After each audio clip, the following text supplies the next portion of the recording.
Assalamualaikum warahmatullahi wabarakatuh. Salam sejahtera bagi kita semua. Om Swastiastu, Namo Buddhaya, salam kebajikan. Selamat siang Bapak Ibu peserta kelas pajak. Selamat datang dalam kelas pajak online tata cara pengisian SPT tahunan bagi orang pribadi dokter yang diselenggarakan oleh KPP Pratama Blitar pada hari Selasa 30 Januari 2024. Saya Anggi Rahyunisi, relawan pajak dari Universitas Islam Blitar, akan memandu acara pada hari ini. Sebelum itu, marilah kita berdoa supaya diberikan kelancaran untuk acara hari ini. Berdoa secara pribadi kami persilahkan.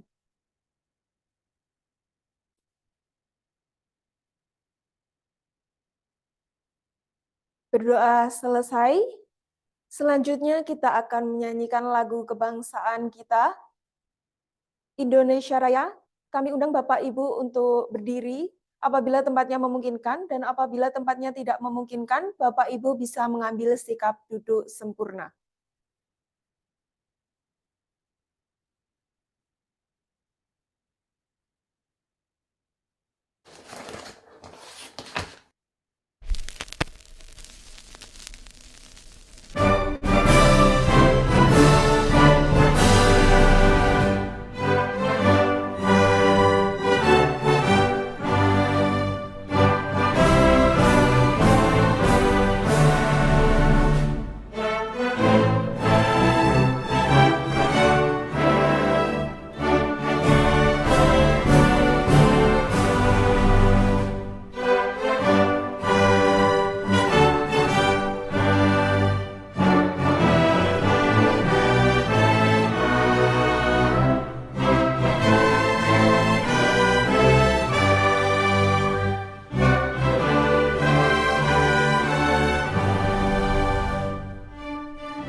Baik, selanjutnya kita akan mendengarkan ucapan terima kasih serta pesan dari Direktur Jenderal Pajak Suryo Utomo.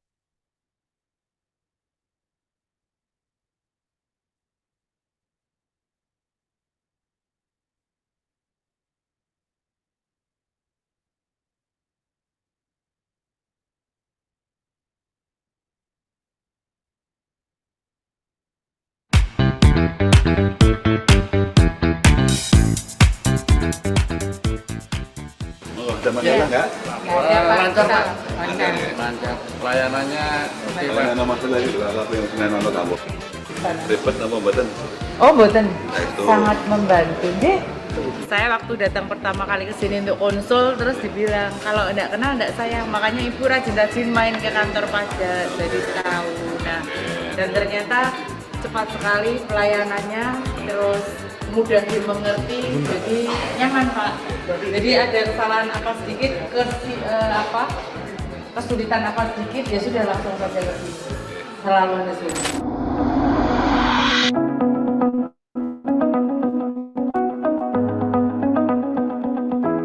Assalamualaikum warahmatullahi wabarakatuh. Salam sejahtera bagi kita semua. Om Swastiastu, Namo Buddhaya, salam kebajikan.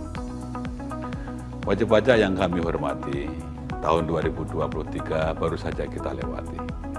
Beragam dinamika kita lalui. Alhamdulillah berkat dukungan semua pihak dan ridho Allah Subhanahu wa Ta'ala, Direktorat Jenderal Pajak mampu melaksanakan amanahnya dengan baik. Di tengah ketidakpastian geopolitik dunia dan tidak terulangnya program pengungkapan sukarela serta terkoreksinya harga komoditas utama, penerimaan pajak di tahun 2023 masih tumbuh positif dibandingkan dengan tahun 2022. Tidak hanya itu, target penerimaan pajak juga terlampaui untuk yang ketiga kalinya secara berturut-turut.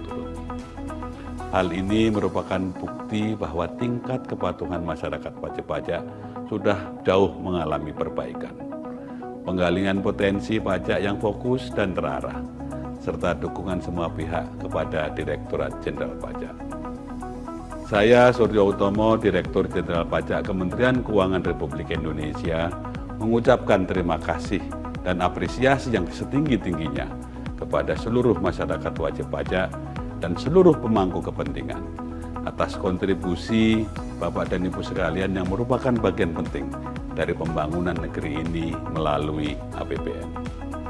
Direktorat Jenderal Pajak tidak dapat berjalan sendirian. Keberhasilan capaian penerimaan adalah hasil kerja keras bersama. Semoga harmoni ini dapat terus kita pertahankan untuk mendukung sistem perpajakan yang kuat, kredibel, dan akuntabel, guna mempercepat transformasi ekonomi yang inklusif dan berkelanjutan. Pajak kuat, APBN sehat, dan negara sejahtera. Wassalamualaikum warahmatullahi wabarakatuh. Om Santi Santi Santi Om. Baik, demikian Bapak Ibu pesan dari Dirjen Pajak. Selanjutnya kita akan memasuki acara hari ini, yaitu penyampaian materi dan tanya jawab. Untuk sesi ini akan dimoderatori oleh penyuluh pajak Lina Budiarti dan penyampaian materi akan disampaikan oleh Surya Hasan. Kepada Mbak Lina dan Mas Surya, saya persilahkan.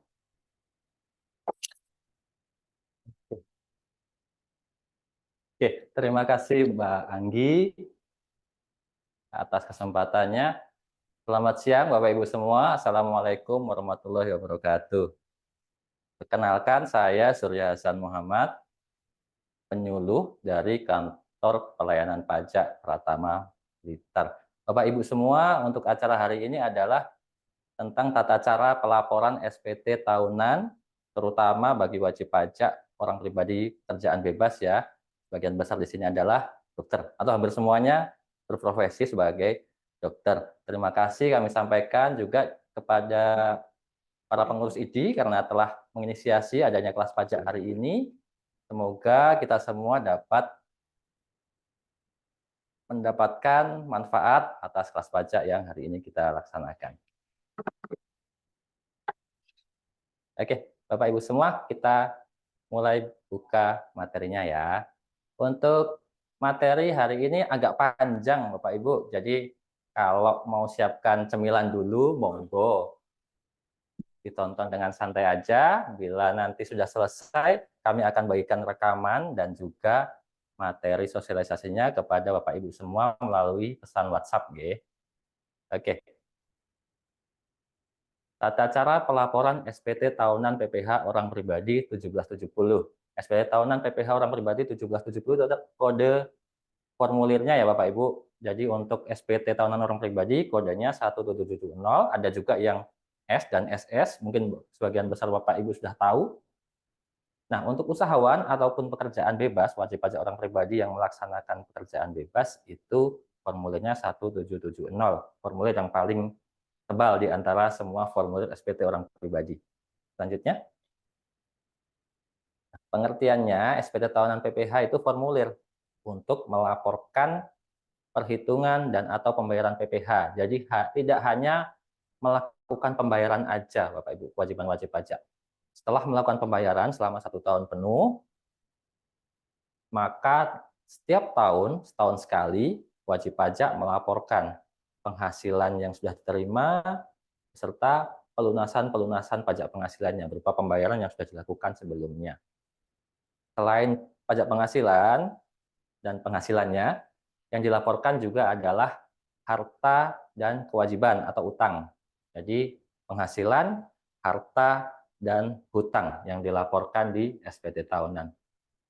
Pengertian berikutnya, nah, yang dimaksud dengan pekerjaan bebas Ini adalah pekerjaan yang dilakukan oleh orang pribadi yang mempunyai keahlian khusus dalam hal tertentu. Jadi, kalau Bapak Ibu profesinya sebagai dokter, maka masuk di ranah definisi pekerjaan bebas.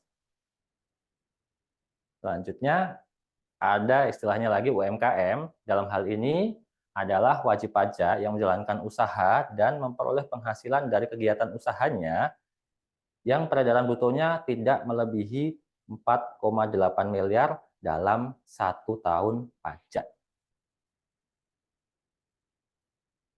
Berikutnya kita bahas tentang penghasilan dokter. Penghasilan ini definisinya 4 hal ini Bapak Ibu. Jadi yang pertama, tambahan kemampuan ekonomis, bisa dipakai untuk konsumsi atau menambah kekayaan, diperolehnya dari dalam negeri maupun dari luar negeri, dan dengan nama dan bentuk apapun. Jadi penghasilan definisinya 4 ini, tidak melulu dalam bentuk uang ya Bapak Ibu. Selanjutnya, nah kita bahas dokter ada 4. Yang pertama dokter praktek, mandiri, dokter sebagai direksi, jadi posisinya sebagai direksi di rumah sakit. Yang ketiga, seorang dokter, praktek juga, mempunyai usaha, atau yang keempat, yang memiliki penghasilan lainnya. Yang pertama, penghasilan dari praktek dokter. Jadi ada 4, dokter tetap di RS, dokter tamu, atau dokter yang menyewa ruangan di rumah sakit sebagai tempat praktik pribadinya. Untuk penghasilan dari praktik ini, selanjutnya, yang ini definisi tentang pekerjaan bebas ya. Selain dokter, ada juga banyak profesi yang masuk di kategori pekerjaan bebas. Antara lainnya bisa Bapak Ibu semua baca di halaman ini. Jadi ada pengacara, pembawa acara, pemain musik, pemain drama, penyuluh, di luar PNS ya, kami PNS, penyuluh, agen iklan, perantara, agen asuransi, itu semua masuk di kategori pekerjaan bebas. Selanjutnya, untuk penghasilan dari jasa sehubungan dengan pekerjaan bebas, itu pajaknya hanya boleh dihitung dengan menggunakan tarif pasal 17 Undang-Undang Pajak Penghasilan. Tidak boleh dengan tarif lain. Selanjutnya, yang dimaksud pasal 17 Undang-Undang Pajak Penghasilan adalah pajak penghasilannya dihitung dari penghasilan kena pajak, yaitu penghasilan bersih dikurangi penghasilan tidak kena pajak. Definisi penghasilan tidak kena pajak dan syarat-syaratnya ada di bawah sini, nggih. PTKP itu sesuai kondisi Bapak Ibu semua dalam 1 tahun di tanggal 1 Januari tahun bersangkutan. Misalkan untuk laporan PPh tahun 2023, maka PTKP adalah kondisi sesuai tanggal 1 Januari tahun 2023. PTKP bagi wajib pajak adalah 54 juta. Jika statusnya kawin ditambah 4.500.000 rupiah. Jika sudah menikah, istri bekerja, maka ada tambahan lagi 54 juta rupiah. Dan tanggungan maksimal 3 orang adalah 4.500.000 rupiah per orang. Tarifnya mulai dari 5% sampai 35% dari penghasilan kena pajak. Selanjutnya, mari kita cari tahu caranya menghitung penghasilan neto. Jadi penghasilan neto ada 2 metode untuk memperolehnya, Bapak Ibu. Yang pertama pencatatan, yang kedua pembukuan. Default-nya adalah pembukuan Bapak Ibu. Jadi kalau Bapak Ibu tidak menyampaikan pemberitahuan untuk menggunakan norma penghitungan penghasilan neto, maka menggunakan metode pembukuan untuk memperoleh penghasilan netonya. Apa bedanya pencatatan dan pembukuan? Selanjutnya. Nah, untuk pencatatan, mencari penghasilan neto adalah penghasilan bruto dikalikan norma. Norma itu persentase, Bapak Ibu. Persentase dari berapa penghasilan brutonya. Contohnya untuk pekerjaan sebagai dokter, norma penghitungan penghasilan netonya adalah 50%. Jadi nanti untuk beda jenis penghasilan, beda lagi norma penghitungan penghasilan neto. Dasar perhitungannya ada di Peraturan Dirjen Pajak Nomor Per 17 tahun 2015. Sedangkan untuk pembukuan, penghitungan penghasilan netonya adalah penghasilan bruto dikurangi biaya usaha. Jadi biaya usaha itu biaya untuk mendapatkan, menagih, dan memelihara penghasilan.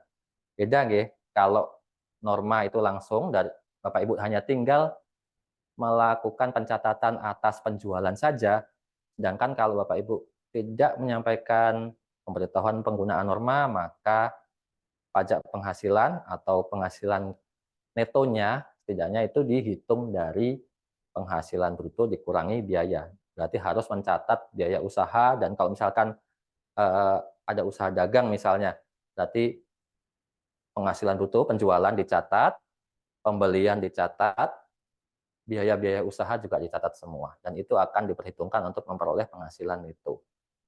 Selanjutnya, penghasilan bruto yang dimaksud untuk kerjaan bebas ini adalah seluruh penghasilan yang diterima dokter sehubungan dan kegiatan usaha atau pekerjaan bebas sebagai dokter. Jadi yang Bapak Ibu terima misalkan untuk praktek mandiri, maka yang Bapak Ibu terima dari BPJS misalkan kalau bekerjasama dengan BPJS, atau kalau misalkan langsung untuk pasien umum yang diterima oleh Bapak Ibu dari pasiennya, itu dicatat semua, dianggap sebagai penghasilan bruto. Selanjutnya,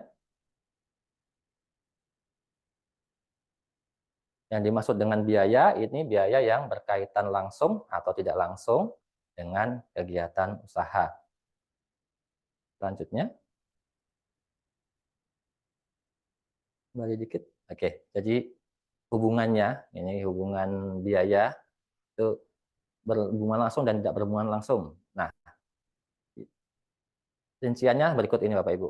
Ada biaya pembelian bahan yang berhubungan langsung ya, upah, gaji, honorarium, dan lain-lain yang diberikan ke pihak lain ketika Bapak Ibu menjalankan usaha sebagai dokter, misalkan gaji untuk nurse yang jaga di penerima tamu mungkin seperti itu bisa jadi biaya pembelian bahan, misalkan bahan habis pakai ya, sarung tangan karet, masker yang dipakai untuk praktek, itu bisa dijadikan biaya. Selanjutnya, ini dokter sebagai pengurus atau direksi di rumah sakit. Yang dimaksud di sini adalah penghasilan dokter sebagai pegawai tetap dalam jumlah tertentu yang diterima teratur maupun tidak teratur dari pihak lain, dalam hal ini rumah sakit biasanya. Selanjutnya, jadi nanti penghasilan bruto dan penghasilan netonya Bapak Ibu bisa lihat di bukti potongnya. Di bukti potong pajak penghasilan, di situ akan tertulis penghasilan brutonya berapa dan pajak yang dipotong berapa. Selanjutnya, dasar pengenaan pajaknya seperti ini Bapak Ibu. Ini untuk gaji tetap ya. Jadi Bapak Ibu yang terima gaji tetap sebagai direksi kan ada terima gaji nggih, di luar insentif. Perhitungan untuk gaji penghasilannya seperti ini. Ada pasnya. Selanjutnya, lagi ke dokter yang mempunyai usaha.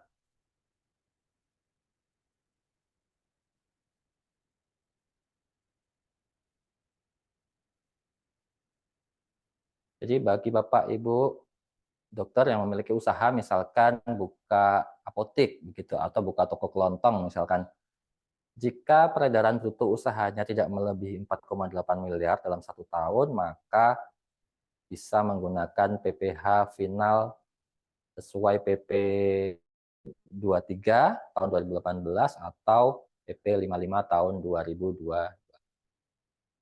Tarifnya sampai tahun 2018 itu 1%, Bapak Ibu. Setelah tahun 2018, tarifnya 0,5%. Jadi 0,5% dikalikan peredaran bruto usaha. Jadi kalau nih praktek dokter, ada juga apotek, berarti nanti penghasilan bruto apotek itu tarif pajaknya 0,5%. Dibayarkan setiap bulan dari setiap tempat kegiatan usaha. Selanjutnya.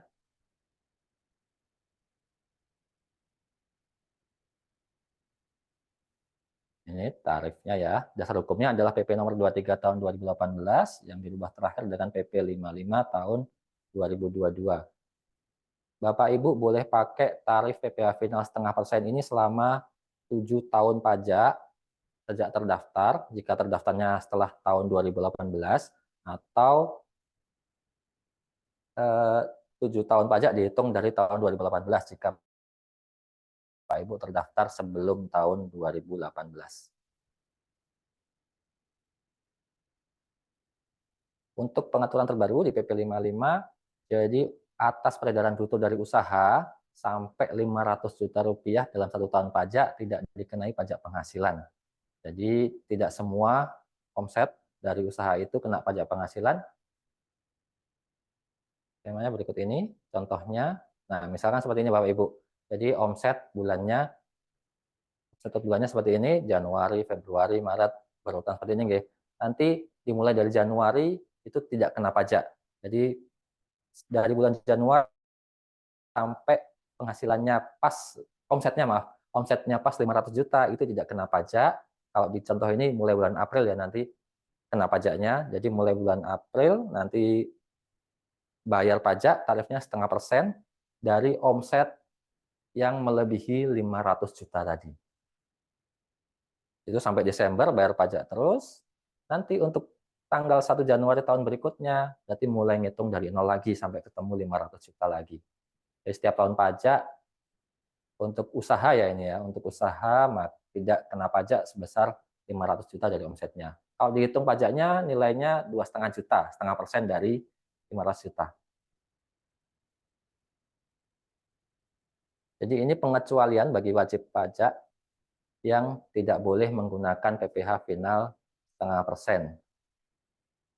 Diungkapkan di PP 55 atau PP 23 tahun 2018, definisinya adalah penghasilan yang diterima orang pribadi dari jasa sehubungan dengan pekerjaan bebas itu tidak boleh pakai PPh final 0,5%. Jadi Bapak Ibu dokter yang punya usaha nanti tarif pajaknya pakai 2 atas usahanya. Misalkan apotek tadi pakai PPh final 0,5% boleh. Untuk dokternya tidak boleh pakai yang 0,5%, harus pakai tarif PPh sesuai pasal 17 Undang-Undang PPh. Jadi begitu ya. Atau misalkan dengan menghendaki, Bapak Ibu semua ada yang menghendaki, ribet lah pakai 2 tarif, pakai 1 tarif aja. Boleh, nanti semua penghasilan pakai tarif yang berdasarkan pasal 17 Undang-Undang PPh dari penghasilan neto semua. Itu boleh ya Bapak Ibu. Jadi untuk penghasilan dari usaha tidak dipaksa untuk menggunakan tarif PPh final 0,5%. Tetapi kalau sudah milih pakai pasal 17 untuk usaha ya, itu tidak bisa kembali lagi menggunakan PPh final 0,5%. Selanjutnya, ini dengan dokter dengan penghasilan lainnya.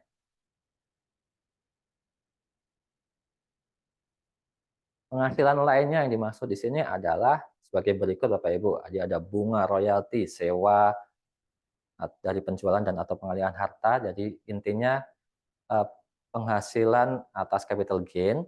Yang kedua, sewa harta selain tanah bangunan. Jadi ada sewa tanah bangunan, ada sewa harta selain tanah dan bangunan. Nanti tarifnya beda nggih. Kalau sewa tanah bangunan, penjualan tanah dan bangunan, bunga royalti itu PPh final, nanti hadiah atau imbalan lain dari produsen obat-obatan itu masuk juga, dicatat juga dalam penghasilan. Dan yang terakhir bunga deposito yang di ujung ini, yang paling kanan ini Bapak Ibu, ini masuknya PPh final. Ini semua kena PPh final. Biasanya untuk penghasilan ini sudah dipotong pajak penghasilan dari pihak pemberi penghasilan. Bapak Ibu tinggal melaporkan aja dalam SPD tahunan. Oke, apa saja kewajiban perpajakan usahawan? Ini sebagian besar Bapak Ibu sudah melakukan yang step 1, daftar ya. Sudah mendaftarkan diri untuk memperoleh NPWP, sudah punya NPWP semua. Yang kedua adalah menghitung, jadi tadi yang ada pencatatan, mencatat semua penghasilan. Kalau Bapak Ibu memilih untuk pakai pembukuan, berarti penghasilan dicatat, biaya-biaya semua dicatat, sampai ketemu nanti bisa menghitung penghasilan neto dan pajak penghasilan yang harus dibayarkan. Yang ketiga, membayar jika memang ada pajak yang harus dibayar. Tadi kan untuk pajak penghasilan yang PPh final, itu kalau omsetnya di bawah 500 juta dalam 1 tahun kan nggak bayar. Tapi tetap Bapak Ibu wajib mencatat dan wajib melaporkannya.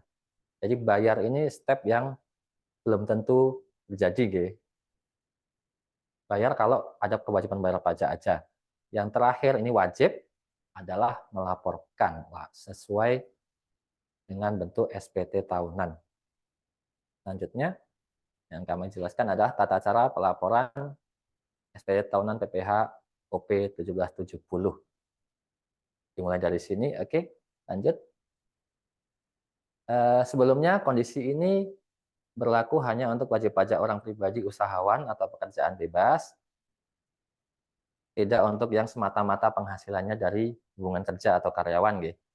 Yang kedua, bisa untuk wajib pajak yang menyelenggarakan pembukuan, bisa juga untuk yang pencatatan. Kalau yang pencatatan, pastikan Bapak Ibu semua sudah memberitahukan untuk menggunakan NPPN. Caranya melalui BJP online di menu KSPP nanti. Selanjutnya, ini contoh kasusnya ya, ini dokter ya. Dokter Raka merupakan wajib pajak orang pribadi yang memiliki penghasilan dari kedai kopi dan juga pelaku UMKM. Dokter Raka juga merupakan dokter yang buka praktek mandiri dan merupakan dokter tamu di klinik Pratama. Jadi lumayan realistis ya, jadi punya penghasilan dari praktek, dokter tamu di klinik, punya usaha juga. Oke, bagaimana pelaporan SPT tahunan dari Dokter Raka? Ini alur untuk pelaporannya Bapak Ibu ya. Dimulai dari yang pertama adalah menyiapkan data dan dokumen untuk dilaporkan di SPT tahunan. Oke, data apa aja? Oke, dokumen yang harus Bapak Ibu siapkan. Yang pertama, catatan omset atau pendapatan kotor usaha. Nanti dirinci per jenis penghasilannya. Jadi misalkan praktek dokter, Bapak Ibu bikin catatan omsetnya Januari sampai Desember berapa untuk praktek dokter. Nanti untuk usaha, misalkan punya usaha tadi, Dokter Raka ini ada buka kedai kopi ya, catatan omsetnya ke kedai kopi berapa, dipisah-pisah semua Bapak Ibu. Yang kedua, daftar penghasilan kotor dari penghasilan kerjaan bebas. Ini kerjaan bebas yang dari rumah sakit, Bapak Ibu biasanya dapat juga catatannya, baik dipotongnya yang per bulan ataupun rekapnya untuk setahun, biasanya dikasih dari rumah sakit ya. Yang ketiga, yang penting ini adalah bukti pemotongan pajak dari klinik atau rumah sakit. Jadi Bapak Ibu yang penghasilannya dari rumah sakit sudah dipotong PPh 21, itu harus dapat bukti pemotongan pajaknya. Jadi tidak serta-merta hanya dipotong aja sudah selesai urusan, tidak seperti itu. Dari pihak pemberi penghasilan juga punya kewajiban untuk memberikan bukti potong pajak penghasilan kepada Bapak Ibu semua. Yang keempat, tadi kan laporan tidak hanya penghasilan, harta juga dan hutang. Daftar harta dan hutang Bapak Ibu siapkan. Posisi daftar harta dan hutang adalah per 31 Desember tahun pajak yang dilaporkan. Jadi untuk tahun pajak 2023, maka posisi hartanya adalah harta yang masih dimiliki atau dikuasai di tanggal 31 Desember 2023. Kalau saldo tabungan, deposito itu ya jenengan ambil saldonya yang tanggal 31 Desember 2023. Nomor 5, kartu keluarga. Jadi Bapak Ibu yang sudah berkeluarga, nanti di SPT tahunan masukkan juga data anggota keluarganya. Lebih mudah kalau mengambil dari kartu keluarga, karena ada NIK yang diinputkan nantinya. Yang keenam, bukti setoran pajak. Jadi kalau Bapak Ibu ada setoran pajak bulanan yang sudah distorkan di bulan-bulan sebelumnya, selama tahun 2023, disiapkan juga bukti setoran pajaknya.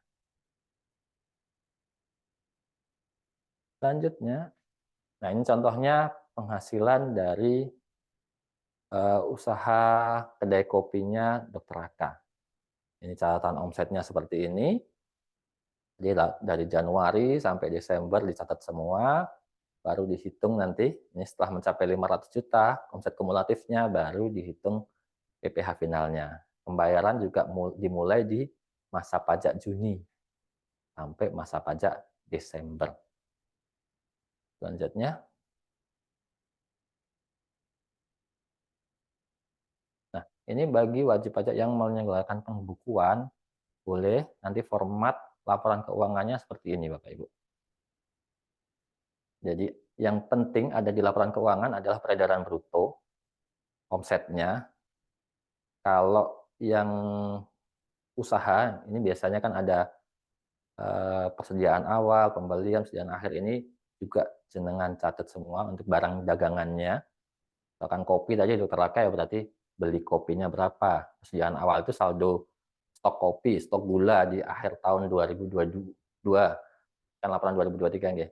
Persediaan akhir nanti stok bahan-bahan di akhir tahun 2023. Nanti akan ketemu harga pokok penjualan sekitar 2.700.000 di sini contohnya. Ketemu penghasilan kotornya 300 juta. Nah, itu baru dikurangi dengan biaya operasional dari kedai kopinya. Jadi ada biaya pegawai, setnya, meja kursi misalnya seperti itu, mesin kopinya yang mesin espresso begitu, penyusutannya bisa dihitung. Bunga pinjaman jika modalnya dari pinjaman, bunga pinjaman masuk biaya boleh. Akan bisa ditotal biaya usahanya berapa, 170 juta, maka bisa dihitung penghasilan bersih dari usahanya. Ini bedanya antara tadi yang pencatatan dengan pembukuan. Pencatatan hanya mencatat peredaran brutonya aja. Oke. Yang berikutnya ini contohnya daftar pendapatan kotor dari kerjaan bebas. Bapak Ibu harus misahkan asalnya dari mana. Kolom 1, 2, ini kolom 1 praktek mandiri, kolom 2 klinik. Nah, kolom 3 dan 4 ini PPh pasal 25 dan PPh pasal 21. Jadi, PPh pasal 25 ini yang sudah dibayarkan sendiri oleh wajib pajak. PPh pasal 25 bulanan, nominalnya berapa, dicatat di situ. Pasal 21 ini dari bukti potong di klinik. Penghasilan bruto dari klinik juga Bapak Ibu bisa lihat di bukti potong ya. Ada nominalnya penghasilan bruto berapa. PPh 21 juga ada totalnya di situ. Selanjutnya, ini Bapak Ibu ada pengaturan baru, ini berlaku untuk mulai tahun pajak 2024. Untuk pemotongan PPh 21 dari klinik ada sedikit perubahan, tapi lumayan signifikan efeknya. Jadi di PP 58 ini merubah peraturan dari peraturan Dirjen tahun 2016. Tadinya untuk bukan pegawai ya. Jadi dokter hubungannya dengan klinik kan bukan pegawai ya. Jadi untuk bukan pegawai potongan pajaknya biasanya menggunakan yang di tabel atas baris ke-3 ya biasanya. Jadi tarif PPh dikalikan penghasilan bruto dari klinik kali 50% tapi dihitung kumulatif.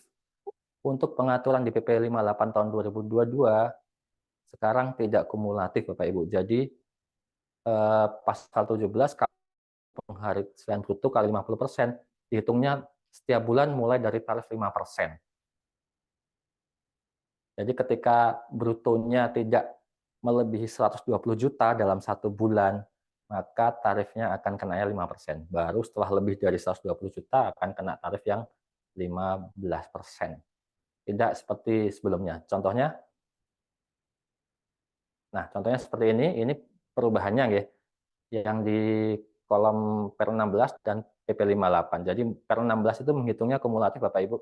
DPP-nya itu kan setengah dari penghasilan bruto. DPP itu 50% dari bruto. Untuk yang per 16 dihitung akumulasi. Jadi dari Januari ditambahkan terus. Nanti setelah melewati 60 juta di contohnya ini di bulan Maret ya. Di bulan Maret melewati 60 juta. Jadi bagian 60 jutanya kena 5%, di atas 60 jutanya dan sampai Desember kenanya 15%. Untuk pengaturan yang PP 58, ini setiap bulan selalu dihitung dari tarif terendah dulu. Efeknya untuk jumlah penghasilan yang sama, potongannya dari klinik atau rumah sakit, PPh-nya akan selalu lebih kecil. Nah, karena tarif PPh orang pribadi itu tidak berubah, efeknya kalau tadinya Bapak Ibu ada kemungkinan untuk lebih bayar karena potongannya terlalu besar misalnya seperti itu. Untuk yang PP 58 ini mengurangi resiko lebih bayar PPh karena bukti potong yang terlalu besar nominalnya.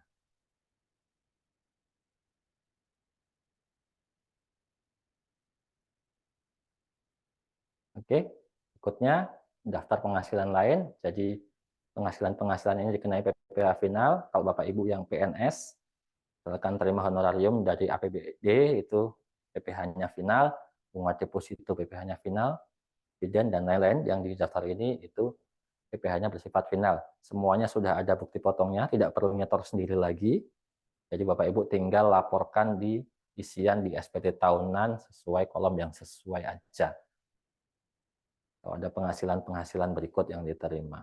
Maksudnya PPh final ini adalah PPh yang ketika sudah dihitung dan sudah dibayar, tidak perlu ada tambahan setoran lagi. Selanjutnya, selain penghasilan yang dikenai PPh pasal 17, yang dikenai PPh final, Bapak Ibu juga mencatat penghasilan yang bukan objek PPh. Jadi penghasilan-penghasilan yang bukan objek pajak penghasilan, yang tidak kena pajak penghasilan adalah berikut Bapak Ibu: warisan, hibah tertentu ya, hibah dari anak atau hibah dari orang tua kandung, beasiswa, klaim asuransi, private CV, dan SKU koperasi itu bukan objek pajak. Jadi yang Bapak terima tidak dikenai pajak penghasilan.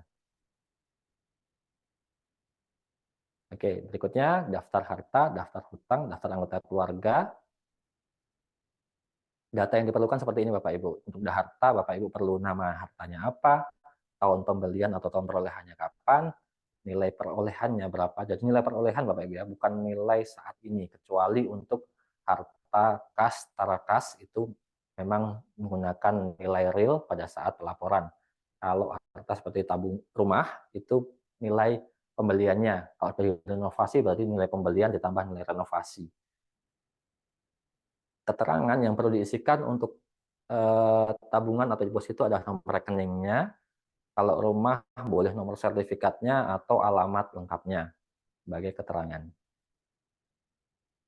Daftar hutang itu di list itu adalah nama pemberi pinjamannya siapa, tahun mulai pinjam, alamat pemberi pinjamannya, dan sisa hutang. Mohon maaf ini angkanya 2022 gitu.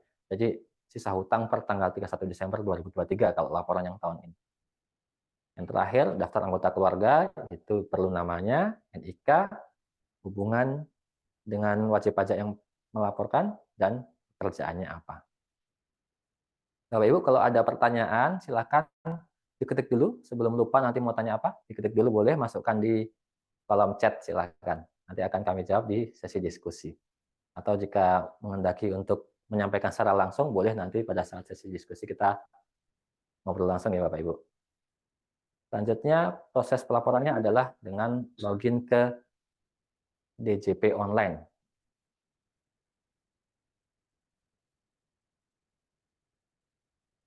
Bapak Ibu buka Pajakku ID atau DJP online, langsung dicari di Google, DJP online. Nah, di halaman login ini Bapak Ibu bisa login pakai NIK atau pakai NPWP. Jadi yang sudah melakukan pemadanan NIK, berarti loginnya bisa pakai NIK sebagai usernya, nama usernya di atas.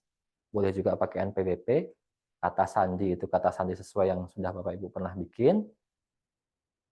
Terus kode keamanan diisi sesuai gambar dan klik login. Jika lupa kata sandi atau Bapak Ibu sudah coba nih login, kok nggak bisa masuk, dibilang username atau password salah, berarti Bapak Ibu klik lupa kata sandi. Nanti yang diperlukan adalah EVIN untuk merubah kata sandinya.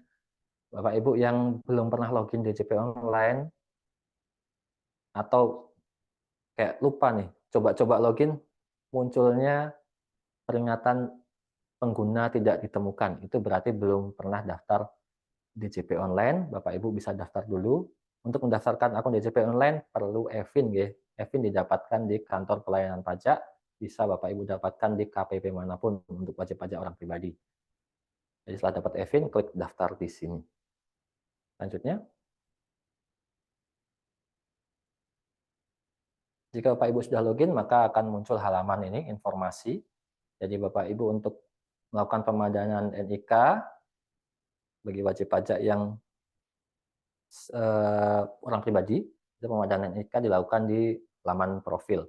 Tutorialnya Bapak Ibu bisa lihat di YouTube, pemadanan NIK dan NPWP. Selanjutnya untuk pelaporan SPT, Bapak Ibu klik tab lapor. Oke. akan terbuka tab lapor seperti ini. Untuk SPT-nya Bapak Ibu hanya bisa pelaporan melalui e-form saat ini ya. Jadi belum ada pelaporan SPT 1770 melalui filing.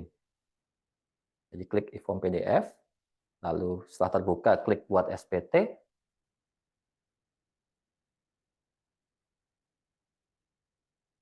Akan muncul pertanyaan seperti ini Bapak Ibu pilih ya di pertanyaan pertama, langsung bawahnya akan muncul tombol e-form. Itu diklik.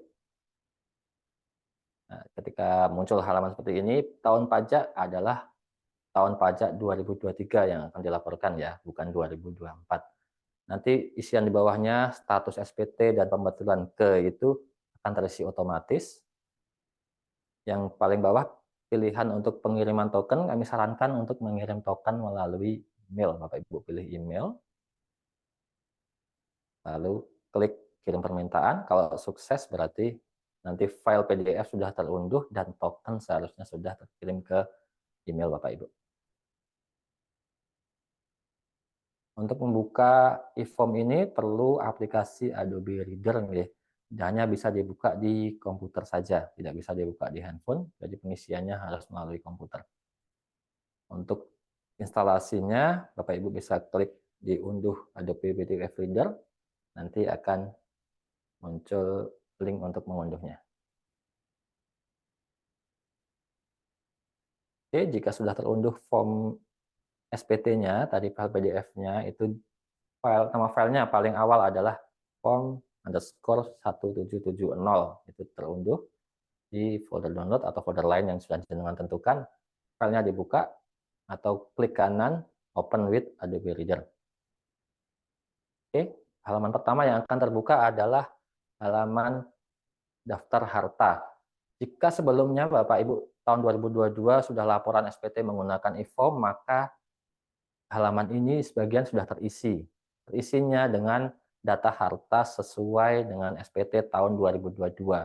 Jika list harta di tahun 2023 ada perubahan, Bapak Ibu silakan hapus data harta yang sudah tidak sesuai, tidak jenengan miliki lagi, dan tambahkan harta yang perlu jenengan tambahkan yang diperoleh tahun 2023. Oke, kode dan daftar harta ini tidak perlu dihafalkan, ya. Nanti coba kembali dulu, Kak. Oke, nanti di bagian kiri itu Bapak Ibu tinggal pilih aja kode hartanya, nggak perlu hafalkan kode yang setelah ini.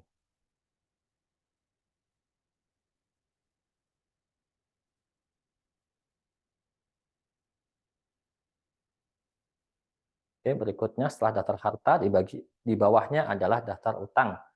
Bapak Ibu isikan utang ada beberapa jenis, misalkan ini utang bank, nama pemberinya BRC, alamatnya di Jakarta, mulai pinjam tahun 2014 dan jumlah pinjamannya 259 juta.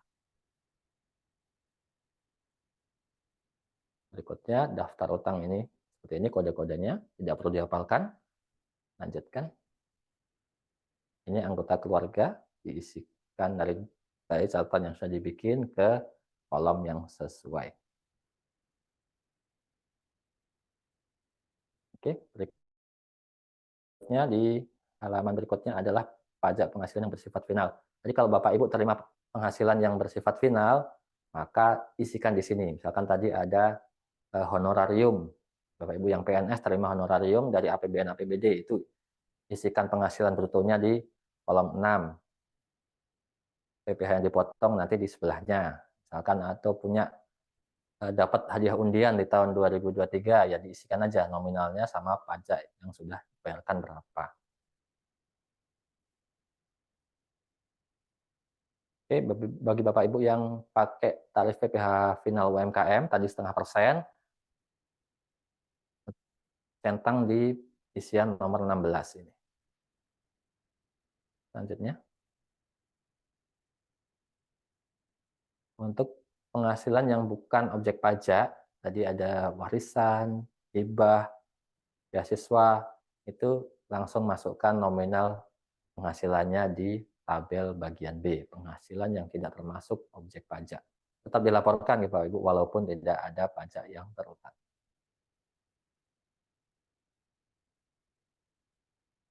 Berikutnya lagi ini daftar bukti pemotongan pajak. Jadi Bapak Ibu tadi kan terima bukti pemotongan pajak dari klinik setiap bulan.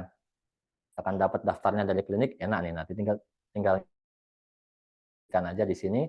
Untuk satu bukti potong diisikan di tiap satu baris ya. Jadi kalau satu klinik ini Bapak Ibu terima setiap bulan satu bukti potong, berarti 12 isian. Kalau praktek di 2 klinik, ya berarti 24 isian. Jadi diisikan nama pemotong sesuai bukti potong, NPWP-nya, NPWP klinik, nomor dan tanggal bukti potongnya, jenis pajak ini PPh 21 diisikan, dan yang terakhir adalah jumlah PPh yang dipotong. Bagi Bapak Ibu yang memiliki penghasilan dari sewa, kami pernah nemui dokter memiliki peralatan yang disewa oleh rumah sakit untuk praktik di rumah sakit. Nah, nanti ada bukti potong PPh pasal 23. Itu dimasukkan juga di sini, nanti jenis pajaknya pilih pasal 23.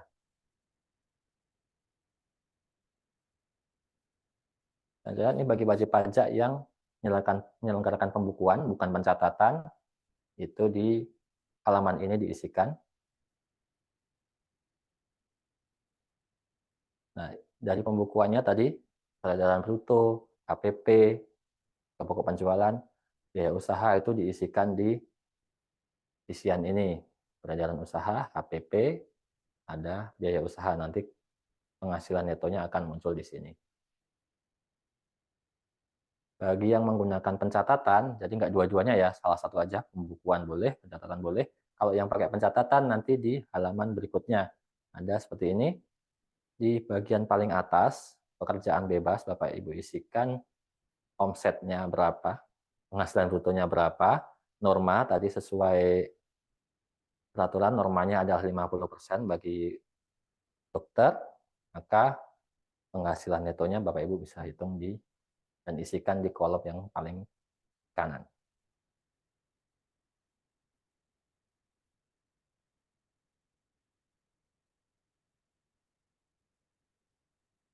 Oke. Jika Bapak Ibu ada yang menerima bukti potong 1721A1, misalkan dari direksi, pegawai tetap di rumah sakit, atau 1721A2 bagi Bapak Ibu yang PNS, maka bukti potong 1721A1 dan 1221A2 selain dimasukkan di daftar bukti potong juga dimasukkan di kolom ini. Jadi NPWP pemberi kerjanya dan nama, penghasilan bruto, pengurang penghasilan bruto itu ada datanya semua di bukti potong 1721A1 atau 1721A2. Bukti potongnya yang kayak apa?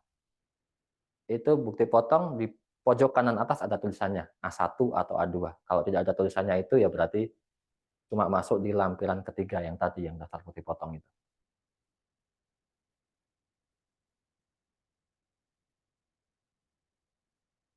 Oke, jika memiliki bukti potong pasal 23, misalkan tadi yang terima penghasilan sewa gitu ya, itu masuk di sini, dimasukkan nominal penghasilannya berapa.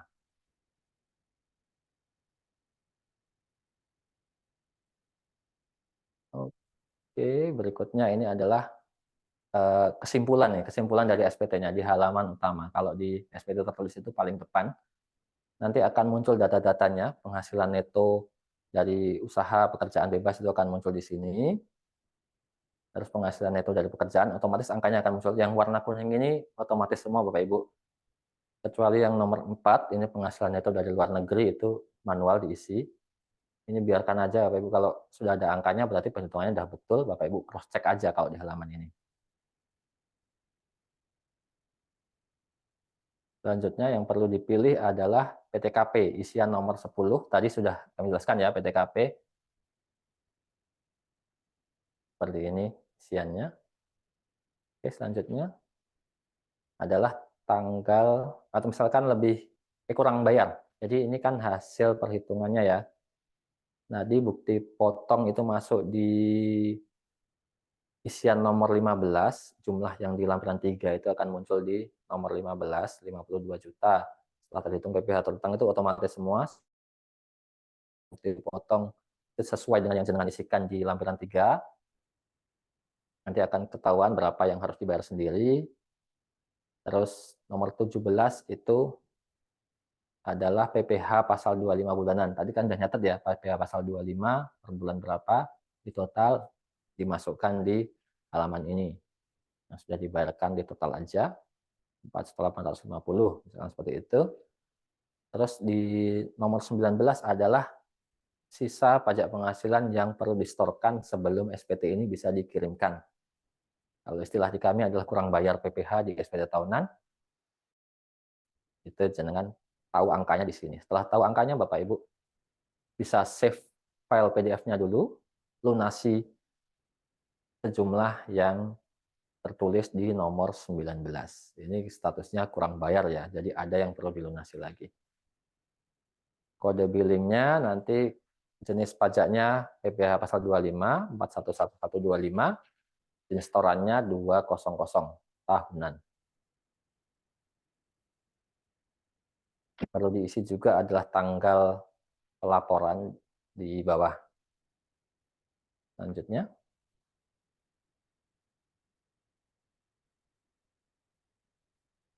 dalam hal bukti pemotongan lebih besar daripada PPh yang terutang, maka PPh statusnya akan, SPT-nya akan lebih bayar. Jadi jika angkanya minus di nomor 19, tadi kalau positif berarti harus ada pembayaran sebelum bisa dilaporkan. Kalau angkanya negatif, itu berarti lebih bayar. Jadi Bapak Ibu silakan pilih metode pengembalian kelebihan pembayarannya di sini. Jadi bisa pilih pilihan C atau pilihan D. Pilihan A itu boleh dipilih, tapi nanti tetap dikembalikan dengan pilihan C atau pilihan D. Karena kalau nominalnya di bawah 100 juta, bagi wajib pajak orang pribadi, pengembalian PPh-nya harus melalui pengembalian pendahuluan. Prosesnya sekitar 1 bulan totalnya.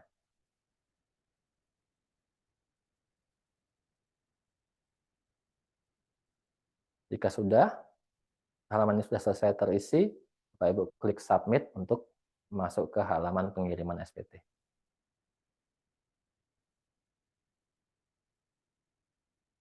Oke. Nah, di halaman ini, aduh agak berantakan nih kalau nggak pakai PowerPoint muncul semua langsung. Oke, yang penting di sini adalah kalau misalkan SPT-nya lebih bayar, kurang bayar, maaf, kurang bayar, maka ada tabel untuk Bapak Ibu menginput bukti pembayarannya. Setelah melakukan pembayaran, bikin kode billing, melakukan pembayaran, nanti bukti pembayaran sesuai yang tadi 52 juta itu diinput di halaman submit ini. Nanti Bapak Ibu klik tambah untuk menambahkan bukti bayarnya. Yang diperlukan adalah dengan ambil bukti bayar dari bank. Misalkan bayarnya online, ya nanti screenshotan aja, screenshot dari pembayaran. Yang diisikan juga selain itu adalah kode verifikasi, ini yang masuk ke email pada saat tadi awal dengan semua download file PDF-nya, kode verifikasi akan dikirim ke email. Nah, yang itu dengan copy ke isian kode verifikasi.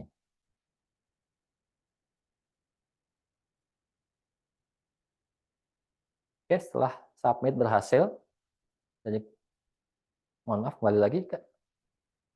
Nah, ini setelah klik submit, ada tombolnya di bawah ini, klik submit ya. Itu nanti akan proses untuk mengirim SPT. Jika info dari aplikasi submit SPT berhasil, berarti Bapak Ibu sudah selesai pelaporan SPT-nya. Jadi kalau misalkan ada pesan error setelah klik submit tidak bisa terhubung atau error, berarti diulangi kembali, atau nanti jika berulang kali mengalami kesulitan pada saat submit, Bapak Ibu bisa hubungi kami untuk bantuan selanjutnya. Jika sudah selesai pengiriman, nah ini contohnya yang sudah berhasil pengiriman ya, submit SPT berhasil. Oke, jika sudah selesai pengirimannya, maka Bapak Ibu semua dapat bukti pelaporan SPT, bukti penerimaan elektronik, itu dikirim ke email, atau Bapak Ibu bisa cek juga di DJP online, di halaman e-form itu ada juga, nanti ada SPT tahun 2023 sudah masuk ya, tinggal Bapak Ibu lihat bukti penerimaan elektroniknya, itu tanda terima SPT tahunan Bapak Ibu semua. Bapak Ibu kami ingatkan untuk SPT tahunan tadi ya, semua penghasilan dilaporkan, baik yang kena pajak ataupun tidak kena pajak, semua harta dan hutang dilaporkan juga. Harus diisi secara benar, lengkap, dan jelas. Oke, sudah selesai materi kita. Terima kasih atas perhatiannya Bapak Ibu. Kita lanjut ke sesi tanya jawab bersama Kak Lina Budiarti. Baik, ya. Terima kasih untuk Kak Surya ya. Hari ini sudah kita bahas bersama ya Kak. Materinya tadi sudah lengkap sekali ya. Kayaknya yang dengar juga capek dari Oh, tadi. Lama. berapa nggak halaman ya selesai. tadi? 85 kalau nggak saya. 85 halaman. 85 halaman. Dan saya cek beberapa sudah bertanya di kolom chat. Tapi Bapak Ibu seperti yang tadi sudah disampaikan oleh Mas Surya. Oh ya, sebelumnya perkenalkan dulu. Saya Lina Bundiarti, salah satu penyuluh pajak di Kantor Pelayanan Pajak Pratama Blitar. Jadi selain ada saya, Mas Surya, ada 6 orang kami di bagian penyuluhan Bapak Ibu. Apabila ada para dokter di sini yang mungkin pernah datang ya, karena biasanya saya itu ketemu dokter-dokter Kak Sur, waktu jaga helpdesk itu yang bayar pasal 25 bulanan itu loh Kak. Ya, Itu betul. ada yang memang rutin dokter-dokter itu datang ke sini setiap bulan minta dibuatkan kode billing untuk bayar cicilan pasal 25. Cicilan pasal 25 itu Betul. dibayar tiap bulan ya. Betul, dibayar tiap bulannya paling lambat tanggal 15 bulan berikutnya begitu.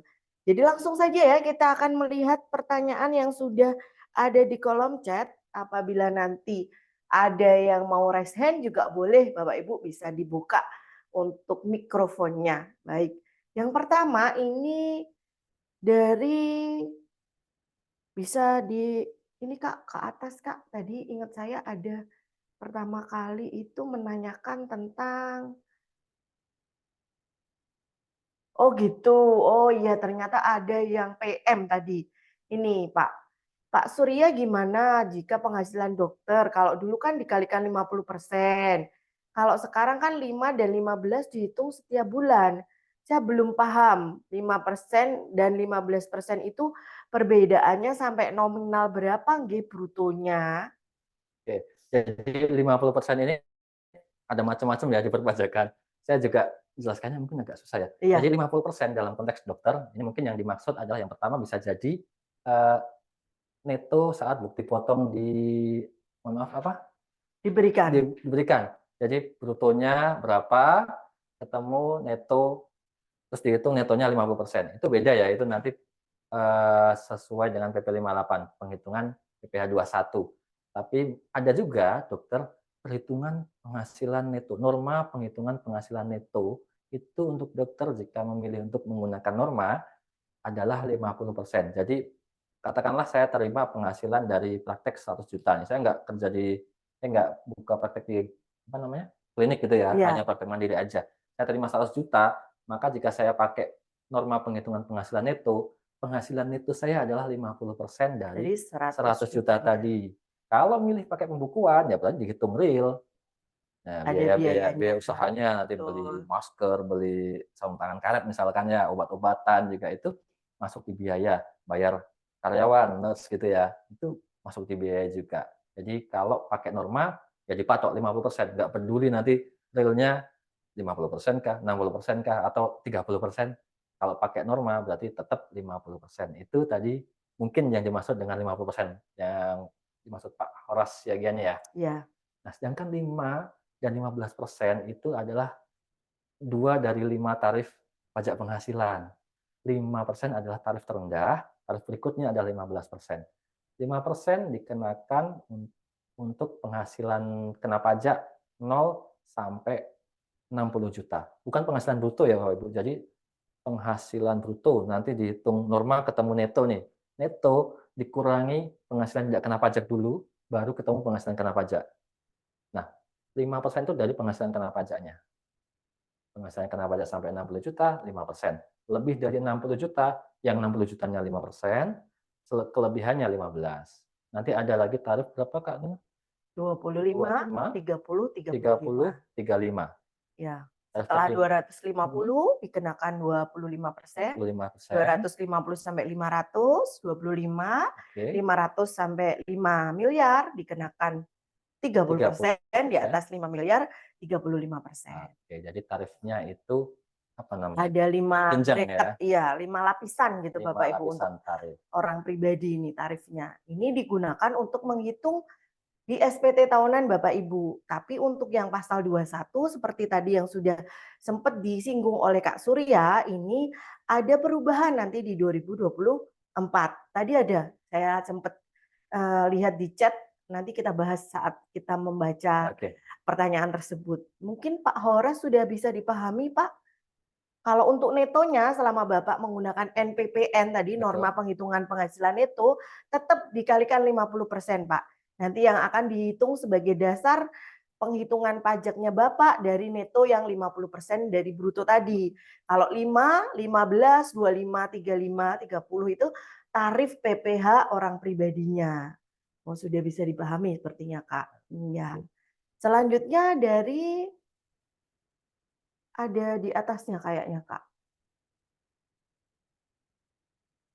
Oh, bukan ya. Oh ya, materi ya. Materi akan kami sampaikan setelah akhir acara. Nanti kami akan di blast juga ya, Kak. Kami akan kirim WA-nya, link untuk materinya. Oh, ini ada dari Bapak Adi, Kak. Bila dalam pengisian SPT ada hasil lebih bayar, bagaimana kelanjutannya? Oke. Ya. Yang pertama Bapak Ibu pastikan lagi pengisiannya udah benar. Jadi jangan sampai kelebihan bayar itu karena salah pengisian gitu. Setelah diteliti sudah benar, maka di bawah kolom di bawah isian nomor 19 di halaman induk tadi, Kak bisa dikasih lihat nanti ada pilihan metode pengembaliannya. Jadi untuk SPT tahunan PPh orang pribadi, jika ada kelebihan bayar, jika ada pilihan lain, nggak bisa diperhitungkan dengan pajak lain, pilihannya cuma satu, dikembalikan. Bapak Ibu tinggal pilih metode pengembaliannya seperti apa. Tapi sekarang Kak Sur, walaupun misalnya wajib pajak memilih restitusi, karena kemarin ada namanya percepatan pengembalian pendahuluan, itu walaupun memilih restitusi, jika nilainya orang pribadi di bawah 100 juta, tetap akan dikembalikan dengan metode pengembalian pendahuluan. Jadi sekarang malah ini ya, gampang ya Kak ya. Misalnya dulu Bapak Ibu salah centang, milihnya restitusi biasa, gitu, pemeriksaan. Nah, itu yang A itu ya Kak ya, 19A misalnya. Bapak Ibu salah centang di restitusi. Kalau dulu kan ada pemeriksaan ya Kak. Pemeriksaan ya. Ya, kalau sekarang walaupun Bapak Ibu orang pribadi salah mencentang di restitusi, namun nilainya itu tidak melebihi 100 juta, nilai lebih bayarnya akan dikembalikan dengan prosedur 17D, pengembalian pendahuluan persyaratan tertentu. Ini hanya 15 hari, Kak ya. 15 hari kerja saja. Selesai 15 hari. Sudah selesai. Pemeriksaan itu kan 1 tahun. 1 tahun. Iya. Jadi memang dipercepat betul ya. Dipercepat betul ya. Jadi dan syaratnya juga nggak terlalu banyak. Kita nggak ada, kalau untuk pengembalian pendahuluan kita nggak ada permintaan data tambahan.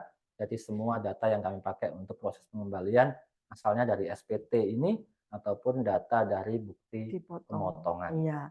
Jadi pastikan ya Kak ya, saat Bapak Ibu menerima bukti potong dari tempat bekerja, dari kliniknya, dari rumah sakit, ingatkan juga ke klinik dan rumah sakit untuk melaporkan bukti potong tersebut dalam SPT masa Bapak mereka.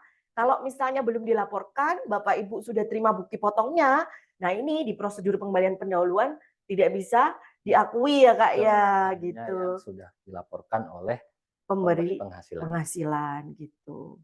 Jadi tidak usah takut Bapak Ibu apabila memang lebih bayar, memang yang dipotong mungkin lebih bayar dari yang seharusnya terutang ya Kak, ya memang lebih bayar aja. Tidak perlu takut, tidak perlu diakal-akalin supaya nggak lebih bayar. Iya. Udah, nggak apa-apa, dilanjutkan aja. Tapi kemungkinannya karena tadi itu loh, tarifnya kan, perhitungannya kan sekarang berbeda. Betul. Kayaknya resiko lebih bayarnya agak. Yang tahun pajak 2024 ya Kak. Iya, kalau khawatir lebih bayar ya. Kalau 2023 karena memang masih pakai perhitungan yang lama, Bapak Ibu ada tarif progresif dan akumulasi tadi ya. Bedanya sebenarnya bukan di Bukan di tarifnya. tarifnya, tapi di akumulasinya. Jadi dulu biasanya akan dijumlahkan. Setiap Bapak Ibu dapat jaspal biasanya kalau dokter-dokter ini Insentif mungkin insentif namanya. ya, itu nanti dijumlahkan setiap bulannya sampai dengan Desember. Kalau sekarang tidak diakumulasi, jadi hitungannya selesai di bulan tersebut. Ya, selalu Gitu. dimulai dari tarif 5%. 5%. Kalau dulu kan mungkin di Februari sudah kena 60 juta lebih ya totalnya Kak. di atas Iya. 40 juta misalkan ya. Betul. Kan Akhirnya netonya 60. akhirnya di Maret udah kena 15, nanti di bulan mungkin Oktober malah udah 25 gitu kan. Iya. Kalau sekarang enggak Bapak Ibu, tetap mulai dari 5% setiap bulannya. Baik, selanjutnya ada pertanyaan dari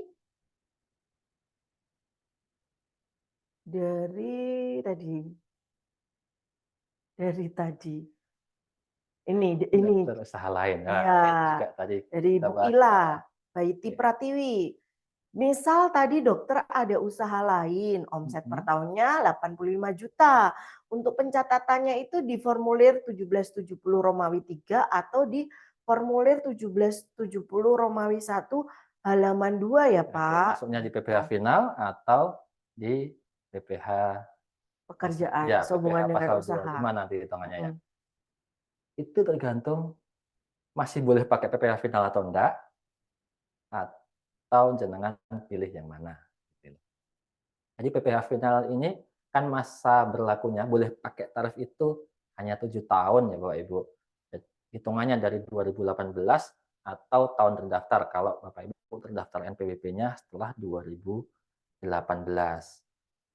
Nah, ini yang PP 62, PP 46, PP 23 ya. Ini sekarang PP 23, PP 55 ya. Ya, sudah Di ganti. lampiran 3 nomor 16 PPh final itu nanti. Kalau jenengan milih pakai PPh final. Jadi bukan pas ngisi SPT nih bingung ini pakai PPh final atau bukan. Itu kan sudah dipilih dari tahun sebelumnya, Bapak Ibu. Jadi PPh final kan dibayar per bulan. Jadi Bapak Ibu sudah apa ya? Sudah terlanjur menentukan pilihan nih pakai PPh final atau enggak. Kalau dilunasinya pada saat lapor SPT untuk yang ini nanti dendanya banyak. Ya kalau ini kan masih tetap berlaku ya Kak, yang 500 jutanya ya. Yang kalau Bapak Ibu Boleh juga pakai punya PPh final. apotek misalnya ya, Yeah. atas omset apoteknya kalau digabung memang dengan pekerjaan maupun pekerjaan bebasnya tidak melebihi 4,8 kan untuk apoteknya masih bisa dikenakan PPh final. Nah ini tetap juga berlaku potongan 500 juta pertama tidak dikenakan pajak. Jadi seumpama seperti ini ya omsetnya 1073. Ini dikurangi dulu 500 ya Kak. Yang kena pajak tinggal 573-nya. Jadi 2.866 gitu. Jadi dimasukkannya di final. Dan kalau misalkan Bapak Ibu suami istri nih, semua punya usaha sendiri-sendiri, semua sama-sama dapat potongan 500 juta ya. Jadi usaha istri ya nanti di SPT-nya ada potongan juga 500 untuk pembayaran PPh finalnya. Betul. Ya, mungkin dapat dipahami ya Bapak Ibu.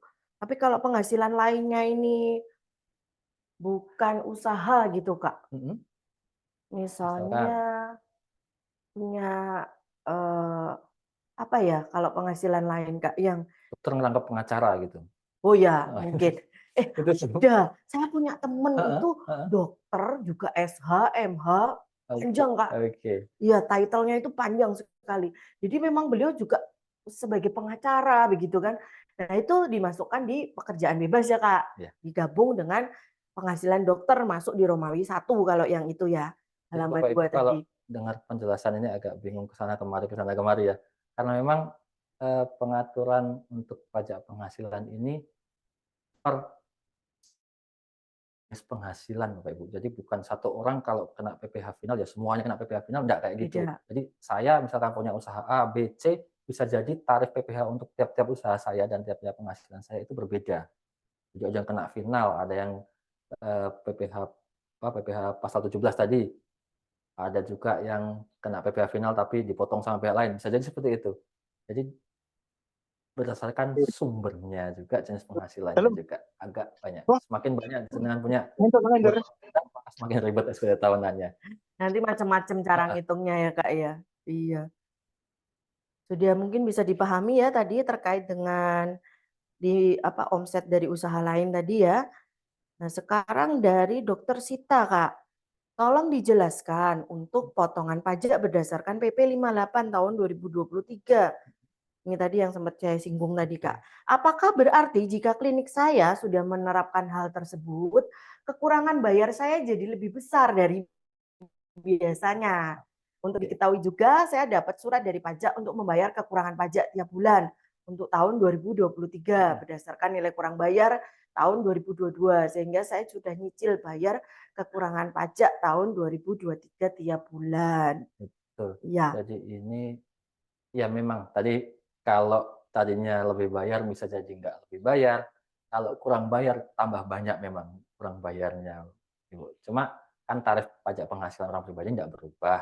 Jadi secara total dalam 1 tahun yang Bapak Terutangnya Ibu tetap sama. bayarkan tetap nominalnya sama. Kalau penghasilannya persis 2023 sama 2024, maka pajak yang dibayarkan itu sama persis. Bedanya hanya yang dipotong oleh pihak klinik atau rumah Klinik sakit itu lebih lebih kecil kecil dari untuk tiap bulannya. biasanya. Jadi memang akhirnya kurang bayar di SPT dokternya akan menjadi lebih besar Betul. gitu. Tapi untuk pajak terutang dalam 1 tahunnya tidak ada perbedaan ya Bapak Ibu. Penghitungannya juga sama, hanya kredit pajaknya akan lebih kecil. Jadi pajak yang harus Bapak bayarkan sendiri, Bapak Ibu bayarkan sendiri itu memang menjadi lebih besar. Jadi memang nanti cicilan per bulannya juga akan lebih besar. Jadi begitu.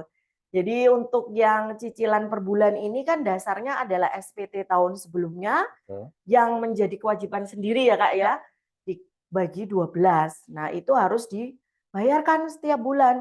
Kalau tidak dibayarkan setiap bulan ya bisa datang surat cinta memang dari AR ya, namanya surat tagihan pajak. Nah untuk yang cicilan ini sebenarnya bisa Bapak Ibu, kalau Bapak Ibu mau ngerapel di depan ya Kak. Oh, ya dibayar duluan boleh. Kalau pasal 25 cicilan bulanan ini dibayar di muka boleh Bapak Ibu.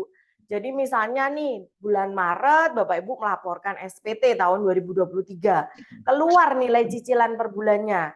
Jadi ada kurang bayar yang harus dibayar sendiri, PPh yang harus dibayar sendiri. Sekian nanti dibagi misalnya. Ya, misalnya 1 juta per bulan dibagi 12 berarti sekitar 80 sekian ribu ya Kak ya.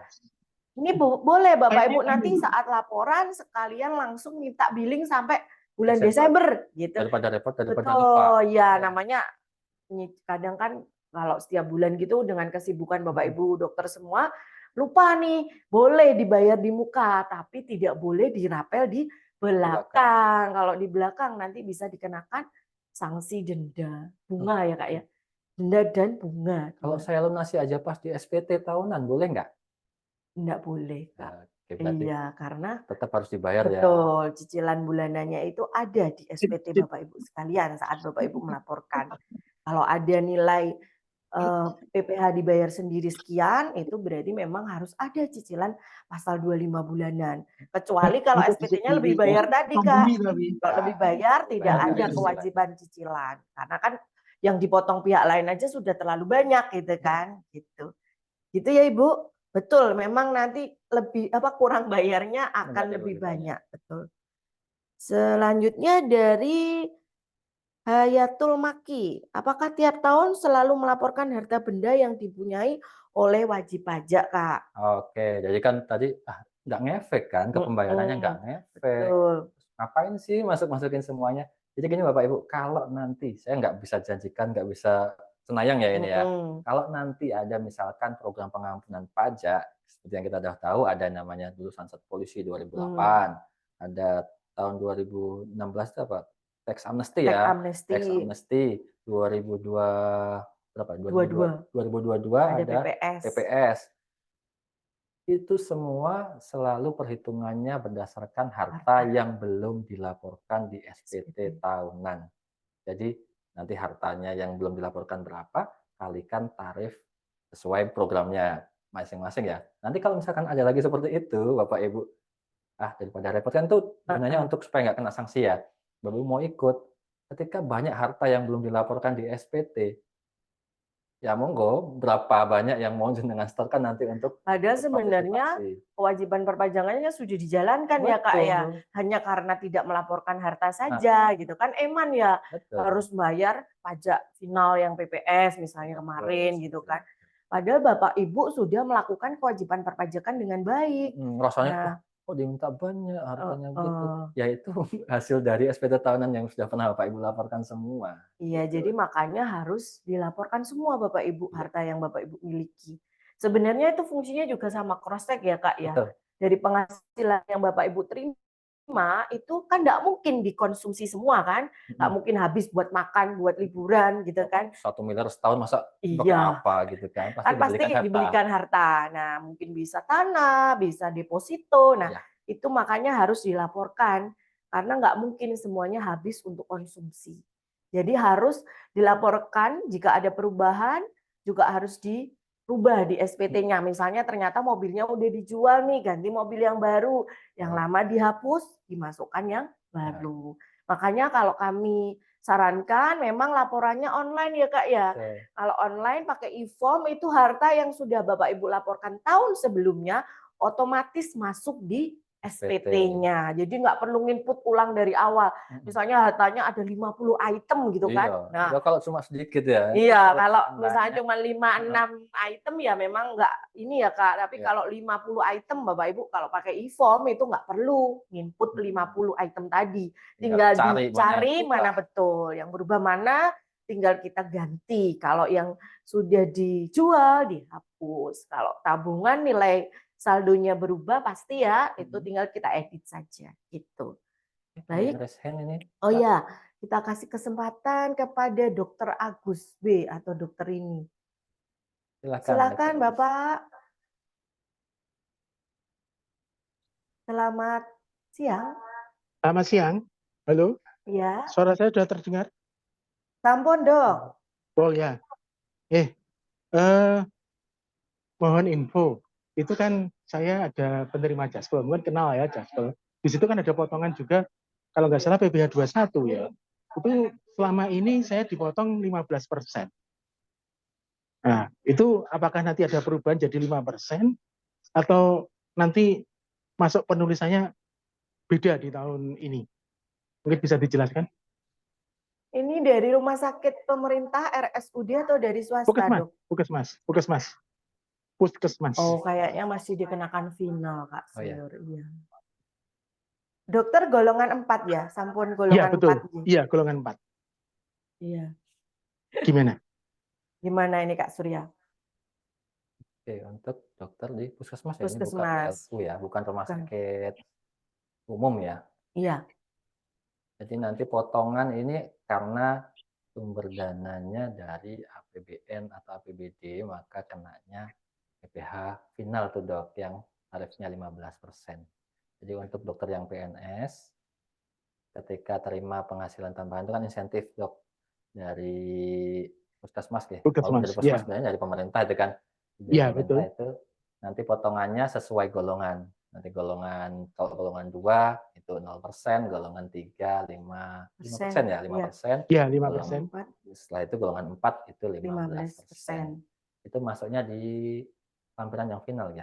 Kalau sifatnya honorarium sih memang dikenakan itu Kak. Iya. Tapi kalau di Jaspel kan harusnya bukan final Kak, tetap seharusnya. Oke, jadi ini ya jasa pelayanan atau apa dok? Jasa pelayanan. Jasa pelayanan? Jasa pelayanan, Jaspel.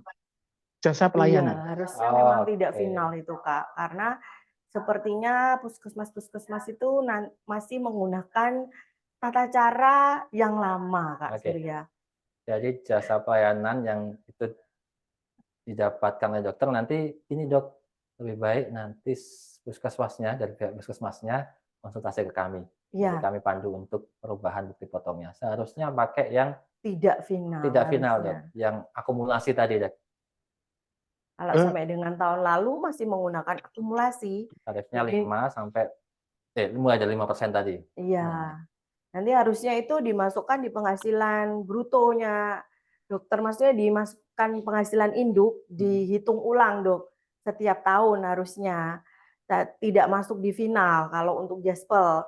Cuman Betul, kita selama sepakat. ini memang beberapa puskesmas itu menerapkan untuk jaspel itu masuk penghasilan final karena ini berasal dari mereka berpendapat bahwa itu BPJS. adalah honorarium yang berasal dari dana APBN APBD sehingga dipotong penghasilan final Terus, seperti ini saat berangsang bisa misalnya PNS tersebut menerima uang makan, honor kegiatan gitu ya. Kalau honor kegiatan memang final. masuk di situ gitu. Semisal ada honor PPK gitu, dokter sebagai kepala puskesmas juga merangkap sebagai KPA, itu kan ada honor terkait jabatan tersebut. Kalau itu memang masuknya final, tapi kalau untuk jasa pelayanan harusnya masuknya tidak final, nanti dihitung ulang di SPT tahunan dokter. Boleh diinfokan dok puskesmas mana nanti kersane kita tindak lanjuti ke AR-nya. Mohon maaf, ini kayaknya untuk semua puskesmas seperti itu. Jadi mungkin dari Pratama bisa berkirim ke Dinkes Kabupaten. Puskesmas seluruh Blitar nggih? Kabupaten, iya. Kan saya sering pindah-pindah Kabupaten, puskesmas. baik. Iya, jadi baik, nanti akan sama. kami tindak lanjuti di internal kami dengan AR ya dok. Kalau yang rumah sakit kemarin sudah ya Kak Surya? Dengan Mardi Waluyo, ya, Jadi salah potongnya nanti tetap dianggap nominal potongannya sama. Iya. Supaya nggak ada pengembalian ke dokter, nanti pengembaliannya pada saat lebih bayar SPT aja. Iya. Gitu. Jadi aturan barunya berarti katakanlah Jaspel yang bulan ini terima anggap aja 6 juta. Berarti belum dihitung 15%, 5%. Nanti kalau misalnya 6 juta kali 10 bulan, 60 berarti baru kena 15% gitu apa gimana? Apa itu dihitung akumulasi Januari nanti. Kalau tahun lalu begitu dok. Kalau tahun ini tiap bulan. Tetap per bulan aja, nggak ada akumulasi. Jadi kalau dokter nerimanya 6 juta sebulan ya tetap kena 5, terus walaupun nanti di Oktober sudah 60 ya tetap kenanya 5%. Kalau tahun gitu. 2024. Terus itu dihitung final? Enggak final. Enggak final dok. Kalau jasa pelayanan harusnya enggak final. Kalau dulu final, kalau sekarang enggak. Dari dulu sebenarnya tidak final dok. Dulu tidak final aja, enggak ngerti orang ini. Iya.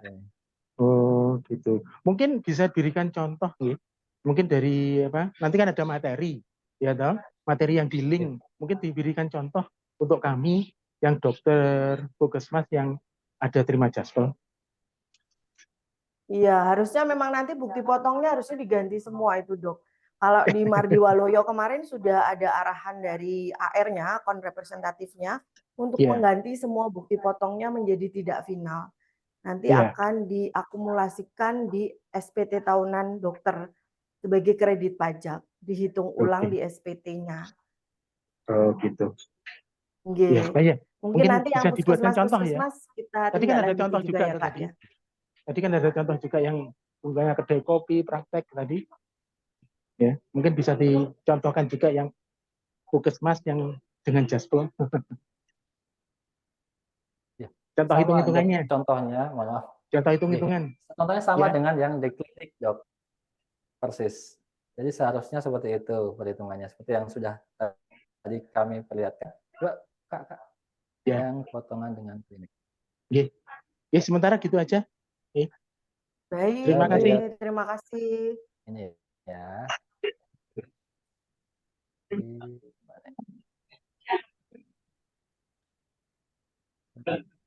Lagi mundur lagi.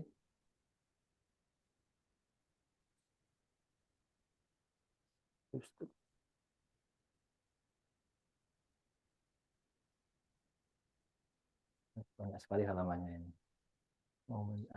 Di sini. Ini terus berikut sebelumnya lagi. Sebelumnya terus.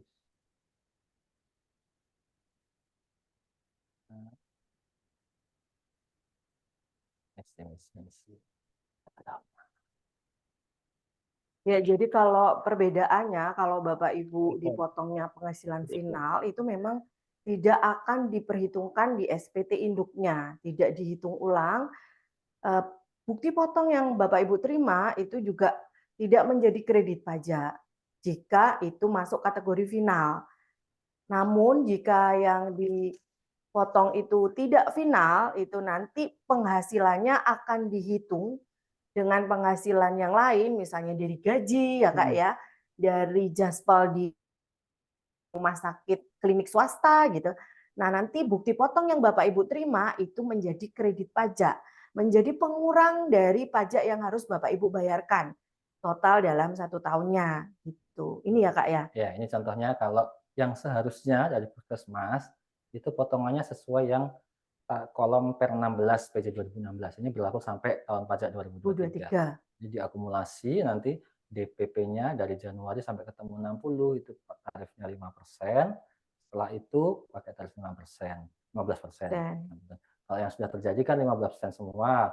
Nanti ini Dok, kami usahakan untuk dari Puskesmas bukti potongnya diganti, tapi nilai potongannya tetap sama supaya jenengan nggak perlu ada transaksi apa-apa lagi dengan Puskesmas.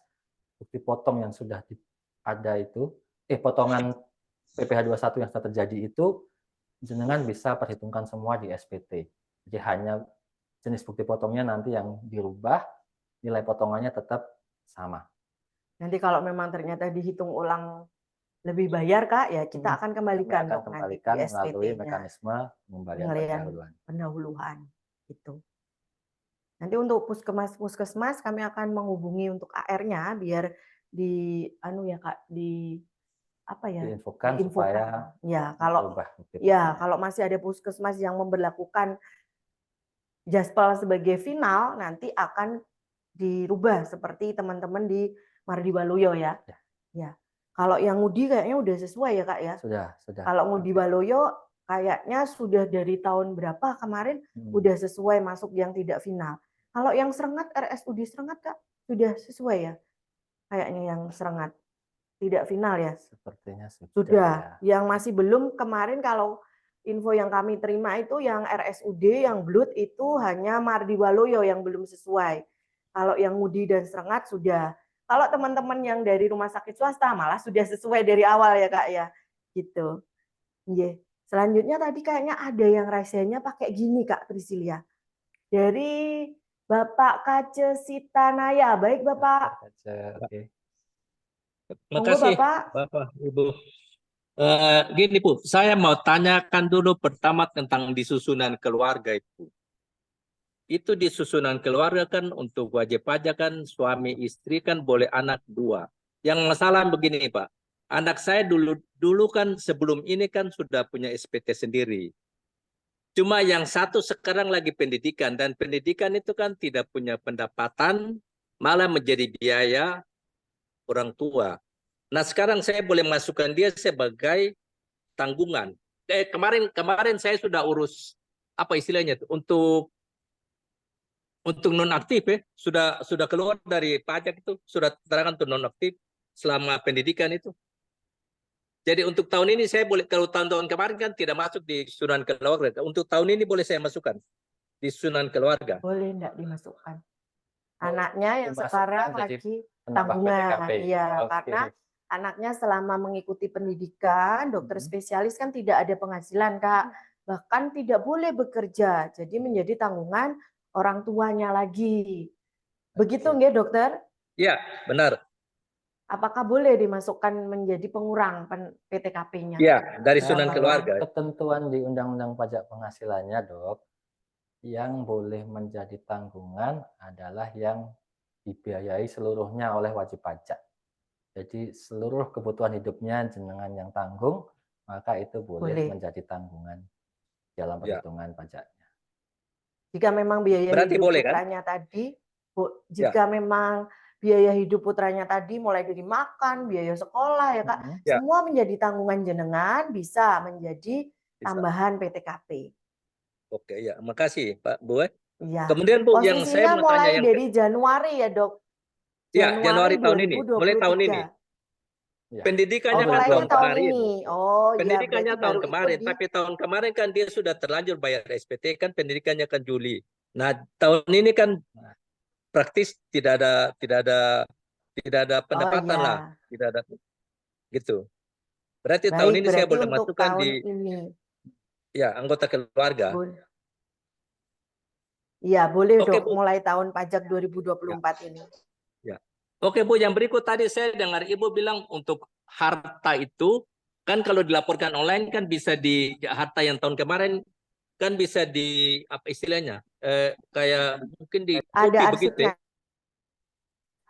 Iya, Ya, jadi kita tidak perlu isi satu-satu, itu bisa ya, Bu? Kalau kita copy langsung untuk pelaporan sekarang. betul. Iya, betul. Jadi Cara tinggal mengkopinya dicek bagaimana, mana Bu? yang berubah.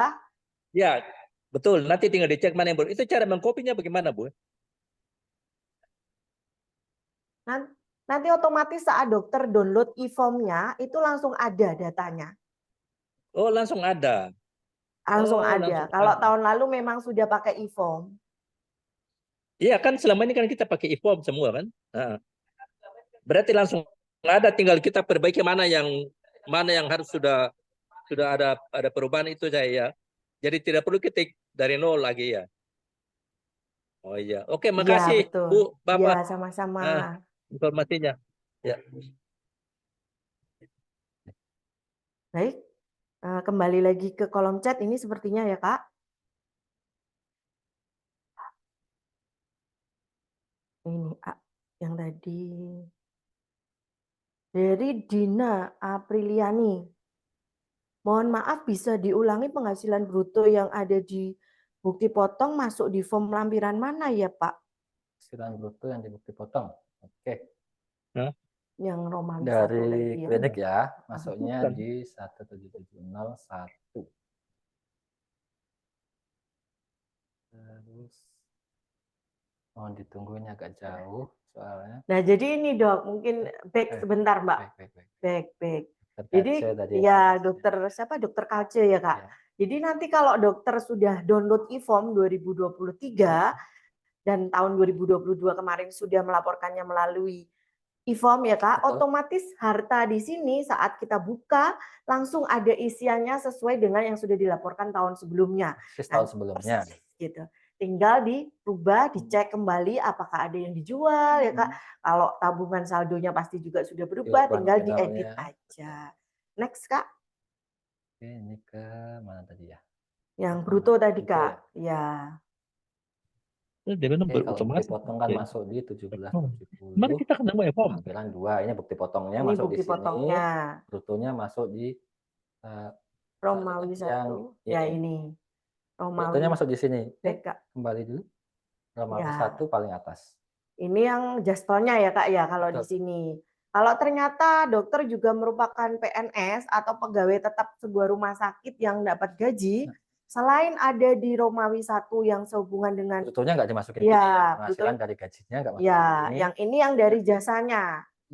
Yang Jadi isian gajinya bawahnya di halaman 2 bagian C. Kalau bagian B tadi yang pekerjaan bebasnya ya Kak ya, yang dari jasanya, kalau yang dari gajinya masuknya di bagian C.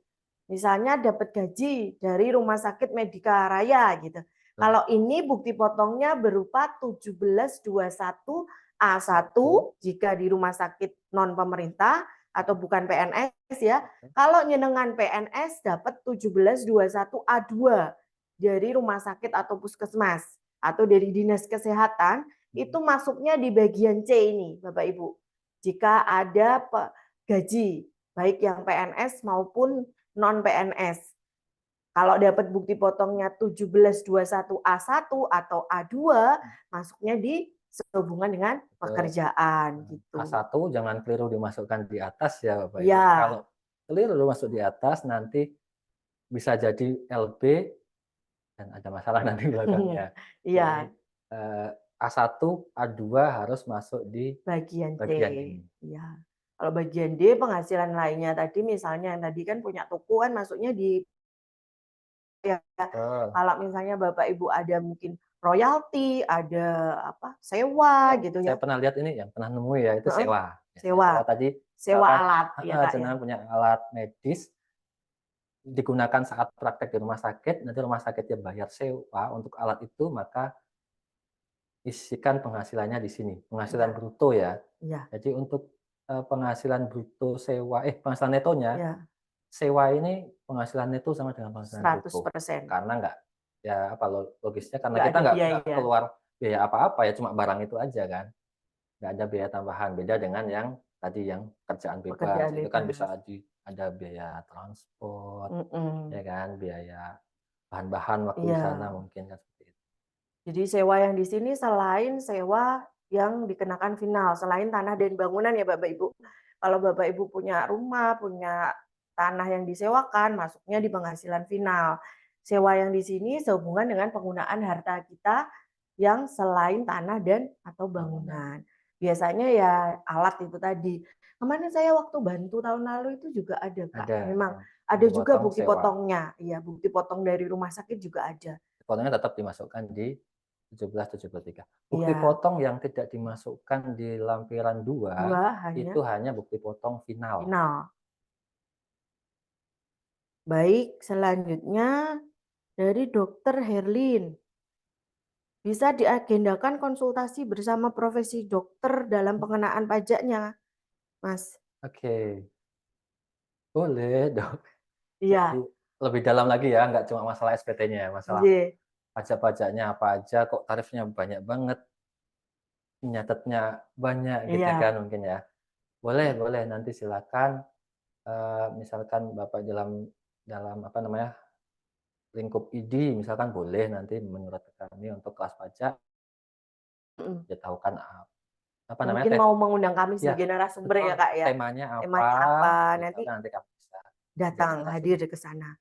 Misalnya dari ID kota atau kabupaten mau menyelenggarakan kelas pajak offline langsung di sana, di mungkin di mana yang tempat yang sudah disepakati bersama, nanti kami bisa hadir langsung offline. Karena kan memang kalau Zoom gini, ini ya Kak ya, kadang terkendala di Kurang interaktif ya rasanya kurang ya. interaktif ya. Jadi nanti kami bisa diundang sebagai narasumber tempat Bapak Ibu sekalian. Boleh Ibu Herlin. Selanjutnya dari Bu Sita. Masalahnya nggak semua dokter yang tahu atau dapat surat tinta untuk bayar cicilan per bulan, Bu. Oh Oke, iya. yes. Memang ya gini ya, untuk kami akui tenaga pengawas di kantor kami memang tidak banyak. Hanya berapa orang, Kak? 20 Hanya 20 orang untuk wajib pajak yang jumlahnya 280.000 ribu untuk kabupaten dan kota Kota Blitar. Blitar. Jadi 20 orang untuk 280.000 dengan penghasilan yang macam-macam, jenis usaha yang macam-macam. Kami mohon maaf kalau nggak semuanya berbarengan dapat surat untuk tema yang sama. Misalkan tadi Iya, PPh pasal 25 bulanan, kok nggak semua yang dokter ini barengan sih dapat semua gitu kan. iya. Tapi kewajibannya sama sebenarnya Pak Ibu. Kalau misalkan dapat surat, terus sebenarnya wajib pasal 25, ya monggo-monggo aja, jenengan mau membayar dulu atau langsung konsultasi aja ke AR, belum dapat suratnya tapi temanku dapat surat ini suruh bayar pasal 25. Aku tak tanya aku nanti suruh kayak gini enggak gitu. Boleh aja silakan datang ke KPP. Benefitnya kalau misalkan ada pembayaran yang perlu dilakukan, dendanya lebih sedikit karena lebih cepat dilunasi. Betul. Karena memang denda dan bunga itu tergantung kapan diterbitkan juga sih Kak ya. Itu surat cinta lain lagi ya, surat Mm-mm. tagihan pajak namanya. Ya bunganya ini kan memang tergantung dari keterlambatan Bapak Ibu dalam membayar yang pasal 25 tadi. Jadi mungkin di sini juga bisa kita informasikan ya Kak Surya ya. Jika Bapak Ibu dokter SPT-nya berbunyi kurang bayar, itu pasti ya, hukumnya pasti ini wajib ada namanya cicilan pasal 25. Pasti ada cicilan 25-nya jika SPT tahunan Bapak Ibu berbunyi kurang bayar sekian. Nah, nilai cicilannya itu nanti dihitung dari 1/12 dari 1/12 PPh yang dibayar sendiri. harus dibayar sendiri. Jadi dikurangi juga enggak, misalnya PPh terutangnya 10 juta gitu, bukan langsung 10 juta dibagi 12 ya Kak ya. Tapi Tapi potongnya dikeluarkan dulu dari ya, yang dipotong oleh pihak lain akan dikeluarkan dulu mengurangi kewajiban untuk pasal 25-nya. Jadi misalnya yang terutang 10 juta sudah dipotong pihak rumah sakit klinik 6 juta. Berarti 4 juta nanti yang akan menjadi dasar perhitungan untuk pasal 25-nya yang dibagi 12 bukan dari 10 tapi dari 4 jutanya. Nah, ini tadi yang seperti sudah disinggung oleh yang tadi ya Kak. Memang nanti dengan adanya pasal 21 yang PP 58 tadi Betul sekali, kurang bayarnya akan lebih banyak karena yang Alternatif dipotong, ke kurang bayar ya nanti iya, SPT-nya. karena memang yang dipotong oleh klinik rumah sakit lebih kecil. Jadi Bapak Ibu harus menyetorkan sendiri pajaknya di SPT tahunan lebih besar daripada biasanya. Cuman kalau hitungan pajaknya tidak berubah. Asalkan dilunasi tepat waktu, Betul. tidak ada tambahan lagi. Betul. Itu. Baik, terima kasih Bapak. Nih Dokter Muhammad Muklis hadir. Terima kasih Bapak sudah bergabung bersama kami. Oh Oke, ya, kalau penghasilan dokter lebih dari 4,8 miliar. Apakah wajib PKP ya Kak? Oke, jadi wajib pajak yang penghasilannya di atas 4,8 miliar, omsetnya melebihi 4,8 miliar dalam 1 tahun pajak, maka wajib untuk melaporkan untuk dikukuhkan jadi PKP. Paling lambat akhir tahun pajak ya. Iya. Jadi misalkan tahun 2024 ini bulan Juli misalkan Bapak Ibu dari catatannya udah wah di atas 4,8 miliar. Yang pertama syukuri dulu omsetnya udah besar. Nah, setelah itu punya kewajiban untuk melaporkan dikukuhkan jadi PKP. Paling lambat Bapak Ibu minta dikukuhkan PKP tanggal 31 Desember 2024 kalau omsetnya melebihi 4,8 miliar di tahun 2024. Gitu. Nanti untuk kewajibannya mulai tahun depan ya Kak? Ya, Di kewajiban 2025. PPN itu dimulai di tanggal 1 Januari 2025, awal tahun pajak berikutnya. Terus yang kedua, format pembukuan untuk dokter. Jadi format pembukuan ini Bapak Ibu semua macam-macam, tidak ada ketentuan pastinya, cuma gini, ada namanya penghasilan kotor, nanti dicatat, terus biaya HPP, itu kalau misalkan ada HPP usahanya, kayak tadi misalkan warung, Kafe kafe atau itu kan apotek. ada apotek aja yang dekat dengan dokter ya. Apotek itu kan ada pembelian obatnya untuk obat yang dijual. Yang tetap omset kan obat yang dijual. Terus HPP itu berarti harga beli obatnya, obat yang dijual tadi. Terus nanti ada juga biaya usaha, jadi biaya-biaya yang ada hubungannya secara langsung, mempengaruhi langsung dengan omsetnya, ataupun yang tidak sepanjang mengefek ya. Hubungan 3M kalau di kami ya, 3M berhubungan dengan untuk memelihara atau memperoleh penghasilan tadi. Misalkan seperti ini, kalau untuk usaha apotek, biaya yang bisa diperhitungkan misalkan biaya reklame untuk tulisan di depan itu ya, itu boleh dijadikan biaya. Tapi misalkan yang nggak bisa itu, aku juga bingung yang nggak bisa, itu ada banyak sih. Jadi pokoknya ada hubungannya dengan usaha gini aja, patokannya semua biaya catat dulu, nanti mana yang bisa diperhitungkan sebagai pengurangan di perpajakan, kita lihat di laporan keuangan. Yang penting Bapak Ibu semua nyatet biaya yang berhubungan dengan usaha, omset, sama HPP. Pembelian-pembelian semua dicatat, ada catatannya, dan syaratnya adalah catatannya itu kronologis. Selalu dicatat sesuai kejadiannya. Kejadian sekarang catat sekarang, besok catat besok gitu loh. Maksudnya bukan pada saat mau lapor SPT aja. Baru bingung bikin gitu Kak ya. Lalu tanggal 1 Januari penghasilan saya berapa gitu kan, bulannya sama saya baru direkap. Nggak kayak gitu. Seharusnya dicatat. Catatan itu kami nggak minta ya, kecuali ada pemeriksaan. Catatan Bapak Ibu simpan aja. Yang dilaporkan adalah rekapannya. Nanti rekapan omsetnya, laporan laba rugi dan neracanya ya Kak. Laba rugi kan intisari dari catatan-catatan Bapak Ibu semua itu.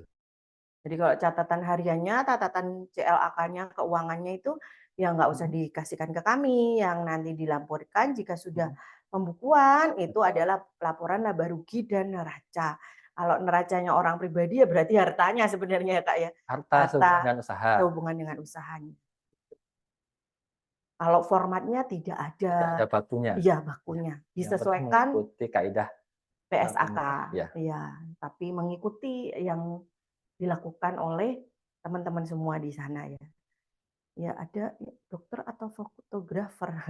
Sama saja sebenarnya. Untuk fotografer masuk di pekerjaan bebas. Jadi penghitungannya pun sama dengan dokter. Kalau ternyata dapat kerjaan buat foto prewedding gimana dan dipotong pasal 21 ya itu juga jadi kredit pajaknya ya Kak ya. Kalau normanya beda nanti untuk yang dokter sendiri 50%, fotografer ada sendiri. Soalnya berbeda-beda sebenarnya Kang Baja. Ya, Beda-beda untuk tiap jenis eh, penghasilan. Tidak sama kalau semuanya 50% enggak kayak tidak, gitu. iya. Lihatnya di per 17 Ada nanti kayak fotografer, per 17 tadi yang dasarnya norma itu. Ada dasar aturannya sendiri. normanya, Kan ya. di situ ada daftarnya. Karena ribuan kami juga nggak hafal Iya, ya Kak ya, untuk jenis usaha ini, jenis pekerjaan ini normanya norma berapa. penghasilannya berapa. Dari Pak Harold, apakah CAP 220 terkait biaya masih berlaku kalau gitu Kak? CAP 220. 2020 tahun Tahun berapa ya Pak? Pak Haro, Pak Haro? Tahun 2022. Untuk perhitungan biayanya. Oke. 2002. 2002. Sudah tidak berlaku Bapak. Sekarang menggunakan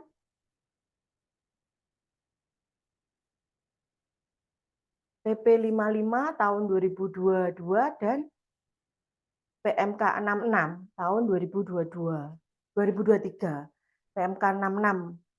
Oke, coba Iya. dilihat dulu. Iya, coba dilihat dulu. Oh, yang tentang natura itu ya. Penerimaan Iya, yang ya. berupa natural gitu ya dari Oh rumah sakit. ya. Ya. Tuh. Dari Ibu Loanita. Ada pertanyaan lagi Kak ini. Jadi untuk rumah sakit yang berubah mulai potongan pajak dengan aturan baru Januari 2024 ya. Iya. Untuk tarif sesuai PP 58 ini berlakunya untuk masa pajak Januari 2024. Dilaporkannya di SPT tahunannya dokter 2024 yang dilaporkan di 2025. Betul sekali.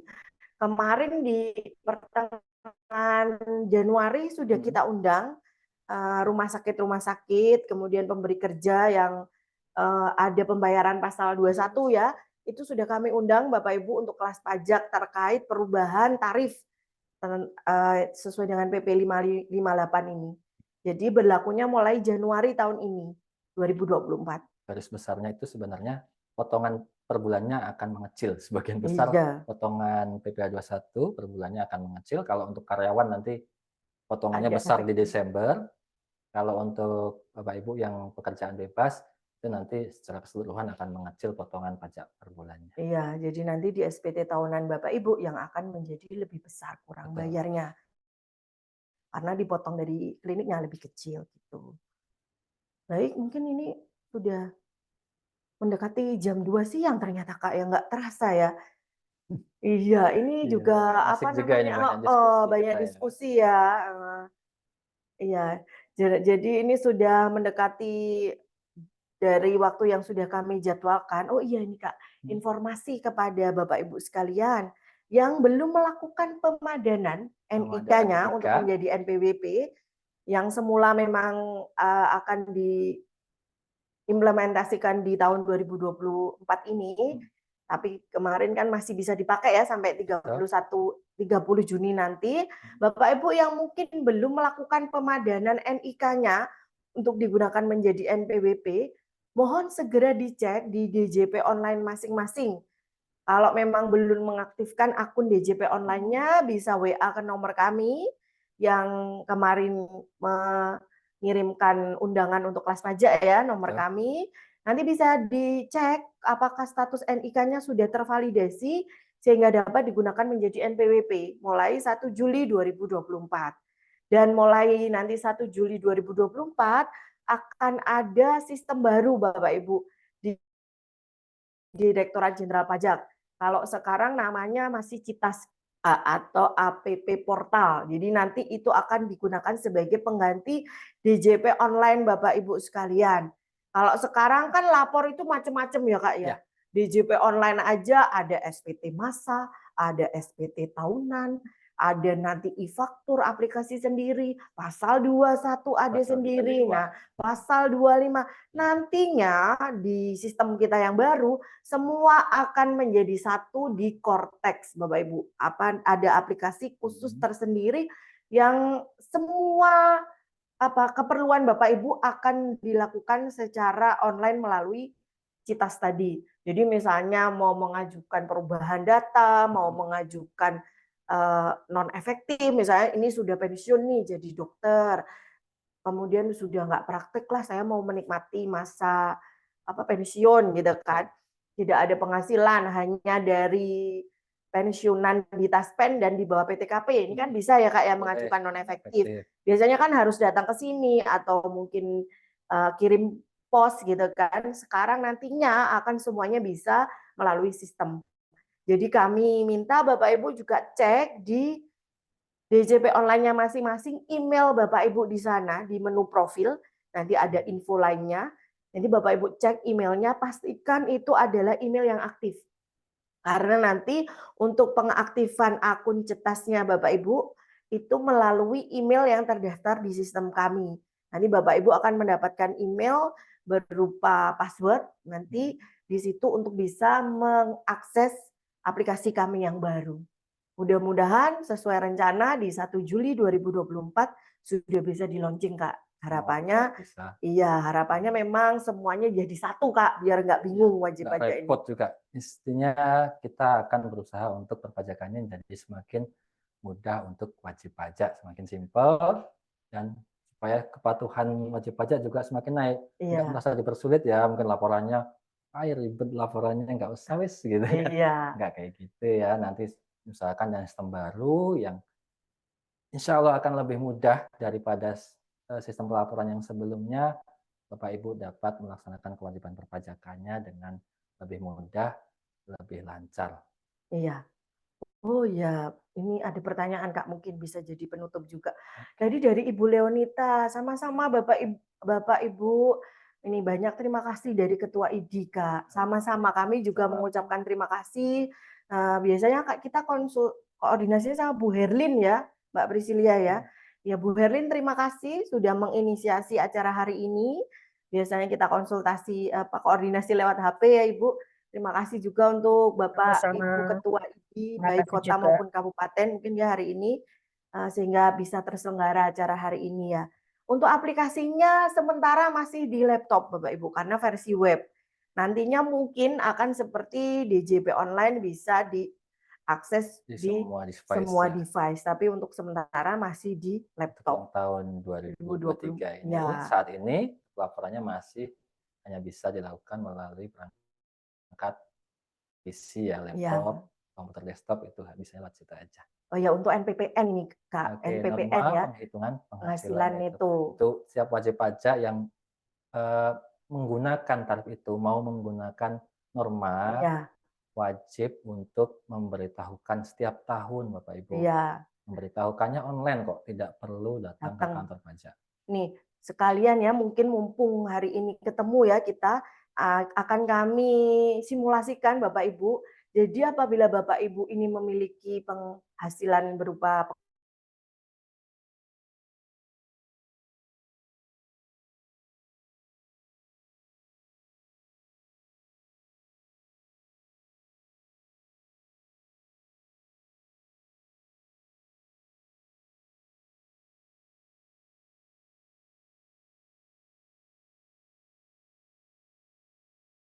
melalui DJP online masing-masing. Setelah Bapak Ibu login, akan muncul seperti ini, kemudian klik di menu layanan. Nah, setelah itu di KSWP, ada beberapa menu, nanti Bapak Ibu bisa klik info KSWP. Nah, nanti silakan dipilih. Di bawah profilnya untuk keperluan, nah ini. Pemberitahuan penggunaan NPPN. Nah, ini untuk pemberitahuan NPPN ini, walaupun sama-sama akhir pemberitahuannya di 31 Maret ya Kak, tapi ini berbeda dengan SPT tahunan Bapak Ibu. Kalau SPT tahunan kan tahun pajak kemarin, paling lambat hari ini, 31 Maret 2024. Kalau NPPN ini, paling lambat 31 Maret berlaku untuk tahun pajak berjalan. Jadi untuk tahun pajak 2024 ini digunakan NPPN ini Bapak Ibu harus segera menyampaikan paling lambat 31 Maret 2024 untuk digunakan sebagai NPPN di tahun pajak 2024. Silakan ya, setelah pilih keperluan NPPN tahun pajak 2024, cek data, masukkan kode keamanan.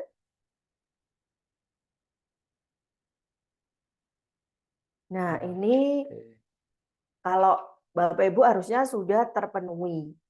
Terpenuhi semua, nanti tinggal klik cetak BPS. Di paling bawah itu ada cetak BPS. Nanti kalau diklik cetak, nanti akan menerima tanda terima. Akan ada pemberitahuan konfirmasi. Pemberitaan NPWP hanya digunakan jika omsetnya masih di bawah 4,8 ya Kak ya. Nanti akan dapat tanda terima, bukti penerimaan. Nah, ini coba diklik. Nanti kalau Bapak Ibu sudah melakukan proses ini jadi sah ya Kak ya. Mau menghitung netonya 50% dari bruto itu sudah sah. Oke, kalau mengajukan ini. Kalau nggak mengajukan 100% berarti netonya. Iya, harusnya begitu. Kalau tidak mengajukan itu pakai pembukuan. Iya. Jadi gini, kalau nggak mengajukan resikonya harus nyatat semua biaya. Iya. Pakainya pembukuan nanti ya. Iya, ini masih Nggak 100% apa namanya untuk penghasilan brutonya. Tapi kalau nggak bikin pembukuan ya juga sih. Iya juga, akhirnya Jadinya netonya 100% dari Iya. bruto. Jadi kalau Gitu. udah bulan Maret ternyata lupa nih nggak memberitahukan. Mungkin karena ini Mbak Prisil ini bukan pekerjaan bebas, jadinya Submitnya lama ya. submitnya lama. Karena kan status kode klasifikasinya kan PNS, ya. gitu. Jadi tidak memenuhi ini. Tapi kalau Bapak Ibu harusnya cepet nih nanti pas mengajukan Iya. ini. Jadi kalau Bapak Ibu mungkin yang PNS merangkap apa istilahnya punya praktek ya, kode klasifikasi usahanya ini mungkin bisa diganti aja Kak sebagai dokter, aktivitas apa dokter kalau nggak salah ya di DJP online-nya. Lebih lancar nanti. Iya, kalau sudah kodenya sebagai dokter kan nggak pakai NPPN sudah bisa. Atau kalau punya usaha apa namanya pakai UMKM itu lebih baik juga sesuai usahanya itu. Iya. Nanti nggak bisa pakai surat keterangan. Iya, biar bisa dapat esket ya Kak. Kalau ada transaksi dengan pemotong nggak di PPh 23 apa 21 gitu kan ya. Baik, nah mungkin bisa diakhiri ya Kak ya. Dari kami, saya sebagai moderator, mohon maaf apabila ada kesalahan dalam kami menyampaikan materi dan juga dalam sesi tanya jawab tadi. Ada tambahan Kak Surya? Dari saya cukup aja. Iya. Baik, untuk selanjutnya kita kembalikan kepada MC, kepada Dek Anggi, kami persilahkan.